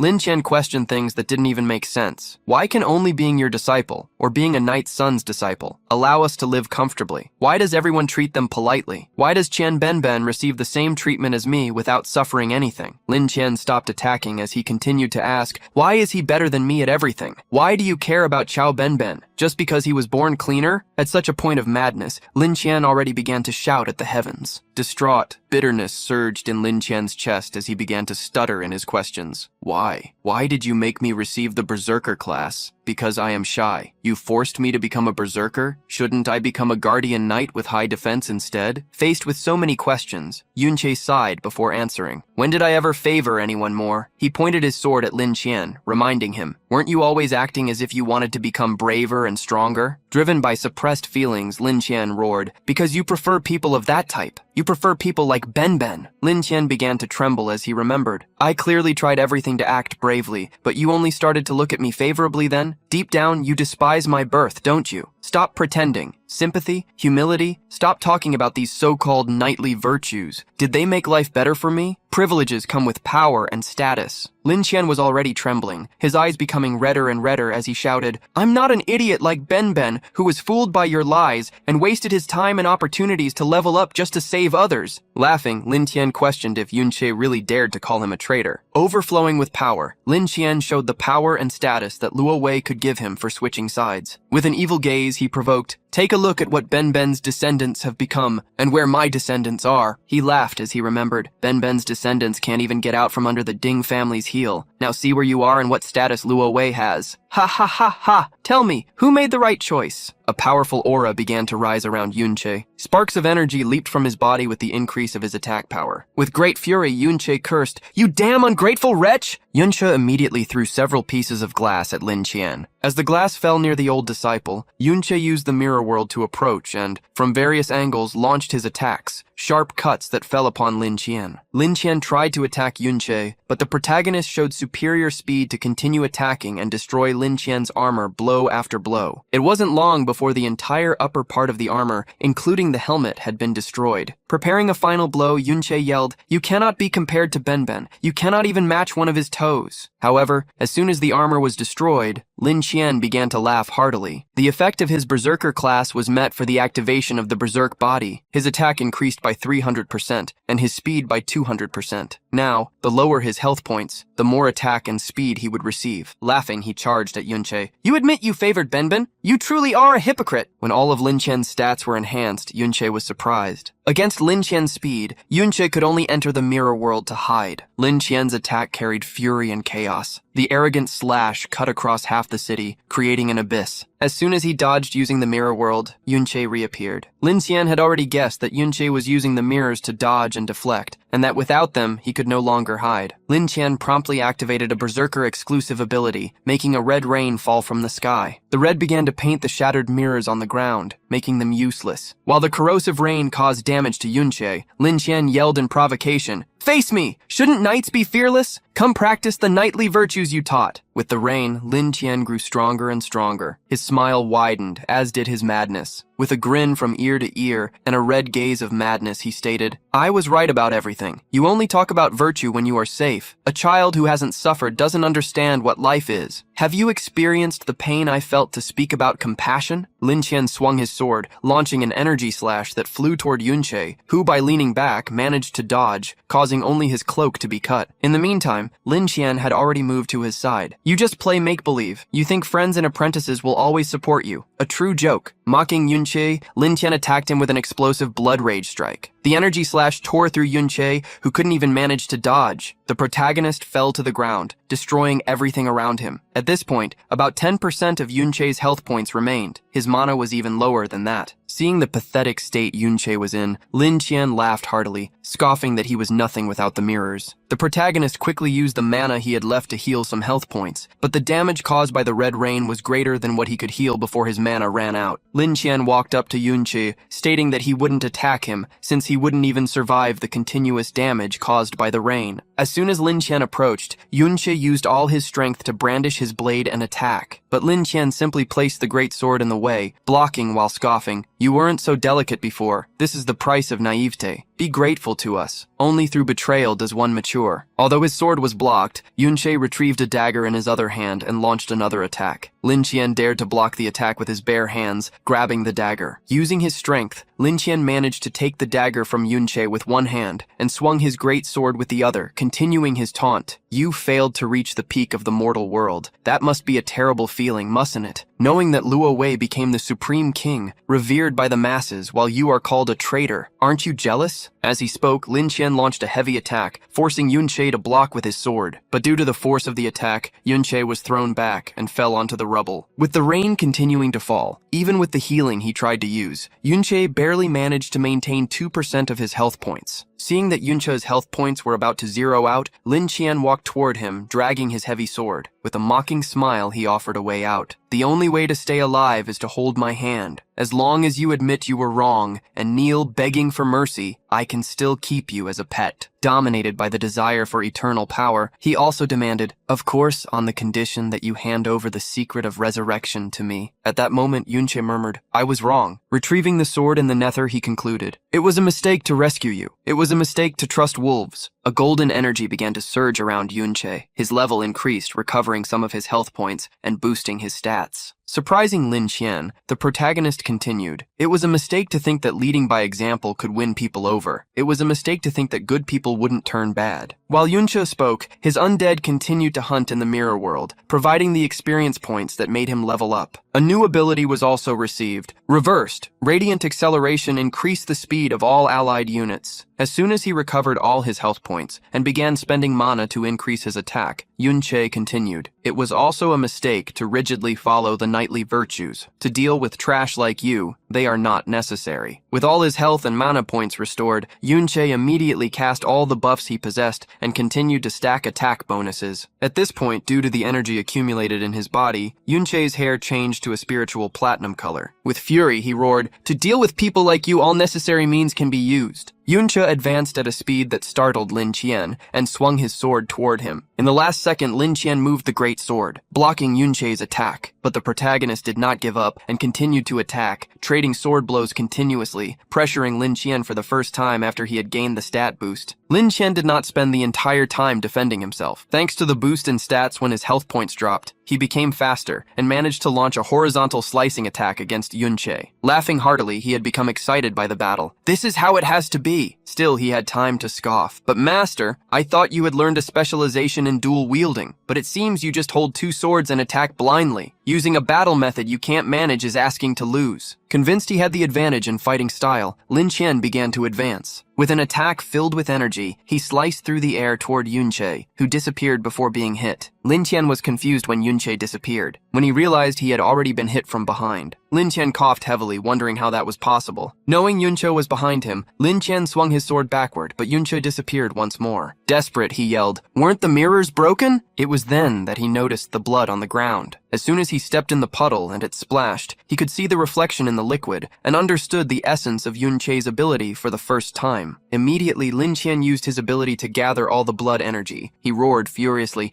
"You actually found a loophole, but as soon as I use this move, you won't have room to escape." All the blood was gathered into Lin Qian, who scoffed. "Now you have nothing left that has a reflection to use." While Lin Qian spoke confidently, an attack impaled him. Looking back, Lin Qian was faced with Benben's spirit. Yunche reappeared in front of him, mocking, "You were ambushed. There's no need to talk to you about a night spirit." At that moment, the entire city ground was destroyed, as if tectonic plates had been separated, and the ground divided into small continents of earth. From the peak where he stood, Yunche looked at all the surroundings, where countless phantoms now existed, and Lin Qian suffered under Benben's attack. Yunche's fury had still not subsided. With a sharp gaze, he declared, "I will only be satisfied when your existence is no more." Lin Qian managed to stand up, and his sword strike hit Benben's spirit with atrocious force. He laughed confidently. "The loser from decades ago can't even keep up with my current strength. The more hurt I am, the stronger I become." Amidst Lin Qian's confident laughter, Yunche moved for another attack from behind. With an ethereal voice like the energy surrounding him, Yunche declared, "I can see all your flaws." Lin Qian gritted his teeth as he was hit once more. As he swung his sword, he saw Yunche escape again and said, while Benben attacked to punish Lin Qian's movement, "You have two main weaknesses. One of them is your low defense." At that moment, the spirit of the third son also emerged to attack Lin Qian. Yunche's voice entered his ears. "Your berserker class demands too much attack power and speed, so you cannot evolve your defense." Equally swift were the arrows that struck Lin Qian, launched by a spirit controlled by Yunche. Recalling how berserker abilities lowered defense to increase attack, Yunche commented, "At this point, even spirits can hurt you." Furious, Lin Qian swung his body with enough speed to create a crimson whirlwind. "I just need to destroy all these spirits." But the spirits managed to retreat, leaving Lin Qian without attacking them. Here, Yunche revealed his second weakness. "You don't have many area of effect attacks. Besides the hurricane attack, learned before the class change, you only have one attack for launching lines of energy." Lin Qian used the attack cited by Yunche, an explosion of chi in the form of a sword attack, to destroy the mountain where the archer spirit was located, causing him to fall. The spirits, however, were restored and gathered behind Yunche, who declared, "My mana regeneration is high enough to maintain the number of undead. You will never manage to destroy them." At that moment, making the red rain fall once again, Lin Qian yelled, "You said I don't have area attacks!" Just then, Yunche raised his hand and pointed a finger upward. Countless phantom shields began to appear. Yunche pointed out Lin Qian's biggest flaw: "You don't have anyone you can trust." Holding the shield, Benben appeared before Yunche, who reminded Lin Qian, "Back then, Benben covered every one of your weaknesses, but now, the shield that once protected you has become the sword that will strike you down. You are someone who obtained power through betrayal, so I doubt anyone wants to be near you. Is this what you wanted?" Faced with Yunche's words, Lin Qian fell silent, unsure how to respond. The only option he had was to disagree and attack. His linear energy strike advanced toward Yunche, who this time managed to dodge merely by jumping. With rage in his lungs, Lin Qian shouted, "You still talk about friendship and dependence when I've continued to benefit from the power I obtained for decades? 60 years! Suddenly, Lin Qian began to flee. He jumped from rooftop to rooftop while yelling for the city to hear, "I don't need companions, sons and grandsons, come and fight, Ding Jian, Ding Chang, where are all of you?" Suddenly, Ding Chang and Lin Qian's other sons began to appear, quickly approaching. Lin Qian laughed upon seeing them. "I don't need companions. My sons and grandsons will fight for me." At that moment, Yunche appeared behind him. Lin Qian was caught off guard. Yunche's attack, cutting from bottom to top, hit Lin Qian's arm. Lin Qian's scream echoed throughout the city, startling his children. Ding Jian watched his father's situation with a look of fear. He didn't believe that his father had actually lost. One son quickly shouted, "Help him, heal him quickly!" But no one dared to approach. They were afraid of the person who defeated their father. Lin Qian realized that his children were not helping him. Cursing them, Lin Qian jumped toward the trio. Lin Qian grabbed Ding Xin by the neck and threw him down. Frightened, Ding Xin screamed, "Father, what are you doing?" Lin Qian began to suck Ding Xin's vital energy while yelling, "Everything you have was given by me. Why did I bring you into this world? It was to increase my lifespan." As soon as he finished draining Ding Xin's vital energy, Lin Qian, with a powerful appearance, looked at his other sons. "Don't even think about running away. I will drain you too." At that moment, several mirrors were thrown at Lin Qian. From the mirrors, a cloud of spirits emerged. Explosions, spells, and attacks rained down on Lin Qian, who atop a building had nowhere to escape. Lin Qian decided to confront the attacks, and a wave of destruction occurred. A massive strike swept all the surroundings in a cloud of dust and destruction. Debris began to crumble, and in the middle of all the destruction, Lin Qian emerged holding the heavy sword with his remaining arm. Gasping heavily, he looked around, searching for Yunche. At that moment, the protagonist's voice entered his ears. "Can't you maintain yourself physically anymore?" Yunche appeared before Lin Qian, and around him were the spirits of Ding Xin, Ding Qiang, and Ding Jian. Taunting, Yunche stated, "Your interior doesn't match your appearance. After all, you are still an old man. Come, enjoy the family reunion." Lin Qian was shocked to see that even his own sons had been transformed into spirits. Lin Qian immediately tried to flee. Mocking him, Yunche managed to chase him closely. More and more mirrors were being thrown at Lin Qian. When the first attack landed on his back, shadows began to appear. The attacks continued to land on Lin Qian's back, destabilizing him. Yunche made sure to emphasize each attack. "Companions, master, and sons, you will not be able to have any of these." As he lost more and more ground, a look of despair appeared on Lin Qian's face. Out of strength, he fell to the ground. Looking up weakly, he saw himself surrounded by the spirits of everyone. Yunche pointed out the truth to him. "Now all you possess is their hatred. Face the end you chose." More than 60 years ago, a small meeting between master and disciples took place in a warehouse. Facing Benben and Lin Qian, Yunche extended his hand. "You two have successfully reached S rank and changed classes. As your master, I have something to give you." Items began to materialize in Yunche's hands as he explained, "I sent all the best materials I saved over the years to the divine craftsman. With great luck, I managed to forge weapons of mythical quality." He handed both of them weapons of the highest level they could obtain. To Lan Qian, Yunche handed a great sword, one of the same style he usually used. Lan Qian seemed happy to receive it and swung it while thanking his master. To Benben, Yunche handed a shield shaped like an axe, something that would perfectly match his new class. Hugging the axe shield, Benben frowned, complaining to his master, "You must have spent a lot of money on this." Looking at his shield, Benben noticed that Lan Qian was staring at something. Lan Qian pointed to the sword at Yunche's waist, commenting, "Master, it seems you never changed your weapon. Isn't it obsolete?" Yunche held the sword he carried and revealed, "This sword will never need to be replaced." Yunche possessed the flowing cloud sword. It was a piece of equipment where Yunche spent all his resources, secretly collecting treasures for years in the most difficult dungeons. He had finally managed to find it in a triple S rank dungeon, where he managed to create it through an ancestral power. In the forge as large as a building, which melted metal as hot as lava, only the initial embryo of the sword was created. As a piece of equipment of unique and unrepeatable quality, at the top of equipment rankings, it possessed its own characteristic, the awakening method. The sword could change its strength like flowing clouds, transforming into any weapon he desired. Furthermore, the flowing cloud sword required synchronization with its user to activate its true condition and take on its final form. Yunche had fought countless battles with it over the years, in which the sword learned to adapt according to his precise will. Learning about Yunche's sword for the first time, Lin Qian's eyes shone with its reflection. He was attracted by the sword. It was years later that Lin Qian laid his hands on that sword once again. By betraying Yunche, Lin Qian was finally able to obtain that sword. The satisfaction of obtaining what he had desired and envied for so many years made him laugh like a maniac. "Ha ha ha, I finally laid my hands on it, the equipment of unique quality." The sword transformed in Lin Qian's hands, changing shape into the great sword he used. This was the sword that Lan Qian used until the present day. Stuck in the ground, the great sword seemed to distort like a cloud in the wind. Yunche slowly approached the sword. In the past, when he was on the front lines of the dungeons, advancing was never easy, but he never retreated. He managed to overcome all difficulties, all for the sake of peace and thanks to the stable life he achieved with it. In Yunche's hands, the flowing cloud sword revealed its true form, currently extremely damaged. He pointed the sword at Lin Qian, who was on the ground begging to live, and cursed him. "Because of your greed, it is damaged. I don't care at all about the empty title of hero, but in your hands, the flowing cloud sword was nothing more than a mere sword." At Yunche's will, the sword changed shape, transforming into a scythe as it approached Lin Qian's neck. Yunche's voice conveyed the fury he felt. "You betrayed me, and you also betrayed Benben. Come and face the end you chose." At this point, Lin Qian was screaming, begging to be spared. However, with a single strike, Yunche made him pay forever for the evil he had committed. As a last trace of life faded from Lin Qian's eyes, he saw the shadows take Yunche's body and voice, who warned him, "Everything you know, I will also know." It didn't take long for Yunche to reach the castle where Ding Kun once sat on the throne. Facing him was indeed a shadow, the soul of Lin Qian. The soul knelt before Yunche and declared, even with a slow voice, "I was just bait. Luo Wei is the culprit." Thanks to Lin Qian's words, Yunche saw a new path for the revenge that had only just begun. To follow it, he needed to become stronger. Lin Qian at that moment knelt and extended to Yunche a card with a golden energy symbol. Due to dungeon restrictions, the highest a common person could reach in their lifetime was around level 30 working as miners or in secondary jobs. Even if they were exceptional talents, by joining an official organization where they could be promoted, they would reach level 60 at most. Level 60 had an enormous barrier, the class change. After fulfilling specific conditions, a professional could evolve their class. This would unlock higher tier equipment, attribute levels, and exclusive abilities. Only those who completed their class change could surpass level 60. The card Yunche had just obtained through Lin Qian's soul was the class change proof card, the item necessary for advancement. The class change proof was extremely rare and desired. Even in Yunche's past life, when dungeons were open to everyone, not even one person in 10,000 could change class. In this life, the cards were even more strictly controlled by officials. In an entire hero family, only Lan Qian possessed one of these cards. None of his descendants had changed class. The difference in power before and after changing class was like the difference between the clouds and the mud. Lan Qian had changed from warrior to berserker and learned the exclusive berserker body ability. Thanks to it, his strength increased exponentially. If it weren't for the mirror world, Yunche wouldn't have had a chance to defeat Lan Qian and make him kneel once more. Yunche ended up wondering, what if I, besides possessing the mirror world, also undergo class evolution? Yunche ended up clicking the button with a guitar symbol, and the class activation transfer initialization began. He wondered how powerful he would become. Yunche's stats scan began and the prerequisites were met. Class transfers began to be offered. Battle Dancer, Bard, Forest Musician. He could choose one of them to obtain the quest. The protagonist had already decided which class he would change to long ago. Among the expensive enchanter classes that could be transferred, only one of them possessed offensive abilities. Yunche chose the Battle Dancer class. As soon as he clicked the option, a notification appeared. Mirror World. Reverse the Battle Dancer class? Surprise appeared in Yunche's eyes upon discovering he could fully reverse the class. Classes from the 8 basic ones, Archer, Shield-Bearer, Priest, Warrior, Conjurer, Warlock, Mage, and Enchanter, had ramifications for further class changes. There were, for example, the Rogue and the Thief, each with their area of expertise. But there were always exceptions, like the Bandit class. There were many secret classes within the profession change. The higher the requirements for the class change quest, the stronger the class would be after the change. Such was the War Dancer. To change to this class counterintuitively, one must increase speed to over 55 and spirit to over 65. Normal enchanters never allocated their stats in such an extreme manner. Furthermore, the class change required a super rare item, the Blood Core. This was a crystal that required a massive number of kills to be created. Obtaining it was not easy for enchanters, who lacked offensive capabilities. Only a very small number of people could change to this class. Now, the War Dancer underwent enhancement because of the Mirror World reversal, causing the class change quest requirements to also be reversed and multiplied. The class name had become Dancer of Peace. True peace required absolute martial protection. The Dancer of Peace was not merely a priest, but one who held back enemies with elegant dance movements and a sacred bell staff. They believed that only by making the enemy fear could the war be ended. Their dance could be a sacred hymn of healing or a requiem of destruction. To obtain the class advancement, Yunche would need to obtain 5 nurseries of life. The protagonist sweated upon seeing the somewhat exaggerated requirement. He wondered what the basis for the Mirror World was, whether it reversed randomly or generated the class and requirements based on something. The reversed requirement should at least be at the same level as the Blood Core. That was a precious treasure, capable of continuously generating potions that could fully restore health points. Each nursery of life is extremely coveted by high-level professionals. With it, a professional team could even dispense with the healer class, and Yunche needed 5 of these legendary items. After a moment of frustration, he rose from the throne. With such requirements, he believed the class would definitely be ridiculously strong. Initially, he thought that enhancing the mirroring ability would gradually perfect and unlock this mirror world, but it seems it is not that simple. Entering the mirror world, Yunche met the Orc Chief, a copy of the Dungeon Lord. The mirror world not only contained normal monsters but also copies of the Dungeon Lord. By quickly eliminating him, Yunche could see that their souls also seemed clearer than he initially perceived. Furthermore, since the class change could be reversed, the functions of each level could become even more powerful. Upon leaving the mirror world, Yunche was faced with the real orc. He needed to maintain his priority on the class change to quickly become stronger. Thus, he sent Ding Kun's soul to attack the orc in his stead. With a single vertical top-to-bottom strike, the The soul eliminated the monster blocking the path. Yuncha obtained the legendary equipment, Large Fang Necklace. Defeating the dungeon lord, he completed it. Yuncha had currently reached level 50. His spirit was at 67 points, and his agility at 57, thanks to all the monsters he had hunted over the past few weeks. Suddenly, the dungeon began to disappear. People outside looked at the large portal changing shape. Confused, they saw the misty wall fall, while the sky returned to showing its blue with white clouds. The hero's dungeon suddenly beginning to disappear made everyone freeze, unsure what was happening. Desperate, someone shouted, "Has the hero's family suddenly encountered a major crisis? Everyone follow me immediately." Inside that world, buildings were falling, demolishing what was once a great, miraculous city within a dungeon. Upon entering the ruined city, the knights began to find the Ding family. The first one they found was Ding Jian, and they were shocked to see him already lifeless. In the newspapers, the news spread quickly throughout the country. On an image device, the news was spreading. The hero's family has been completely eliminated. No suspect has been found yet. Anyone with information about the incident, please contact the authorities. Throughout the city, the scenes of the city's final moments left people shocked. The hero was extremely powerful, and yet he was defeated. There was a single photo of the one who eliminated the hero's family. It was being circulated among the army while the general roared, "This is the only photo we've managed to capture so far. Superiors have ordered us to do everything in our power to capture the criminal." On a dark throne, a single person rested cross-legged in the dark. That was the Supreme King, Luo Wei. Seeing the scenes of the destroyed city, he commented, "So little Lan Qian was eliminated. Even though the king had placed the army to guard the dungeon, he had still been found." While watching a live transmission, the king asked the man on the other side, "What did you find?" In the former hero's dungeon, a hooded man sat on a rock, looking at two fallen S-rank individuals. He replied to the king, "None of Ding Kun's official guards know what happened. I ordered my subordinates to check the recordings. I also obtained information from the public security office. The main suspects right now are Yun Sha and Yun Che." Even the king's informant was surprised upon reading a notebook with the information. The king fell silent upon hearing the names. Holding the notebook, the hooded man felt a great sense of nostalgia and requested, "Your Majesty, let me handle this." Meanwhile, in a school, news and comments were spreading. The young people were talking about what had happened in the hero's dungeon. Over the past 2 days, rumors had spread like crazy. No one knew, however, who would be audacious enough to actually attack the hero. While the students were commenting among themselves, trying to figure out who had attacked the hero's dungeon, Yun Sha and Yun Yin arrived at the academy. Yun Sha looked around, still in disbelief at what Yun Che had done. Meanwhile, she was the accomplice who helped him enter the hero's dungeon. As she was thinking, Yun Sha saw Yun Che approaching. She was dumbfounded, confused upon seeing him. With a cold gaze, Yun Che stared at her. A few days ago, still in the hero's dungeon, the spirit of Lan Qiao, when questioned, stated he had never heard of the Nursery of Life. The item was so precious that Yun Che estimated only those of the highest level possessed it. Speaking of high level, Yun Che remembered Yun Sha. The nobility behind her was quite obvious, so he asked Lan Qiao's spirit if he knew the girl, since he seemed to want to see her previously. Lan Qiao's spirit spoke, still weakly. "Yun Sha is Luo Sha, Luo Wei's granddaughter." A dark fury surged around Yun Che as he approached Yun Sha. His gaze was sharp and carried his true feelings of hatred. He truly didn't expect her to be the granddaughter of the bastard who betrayed him.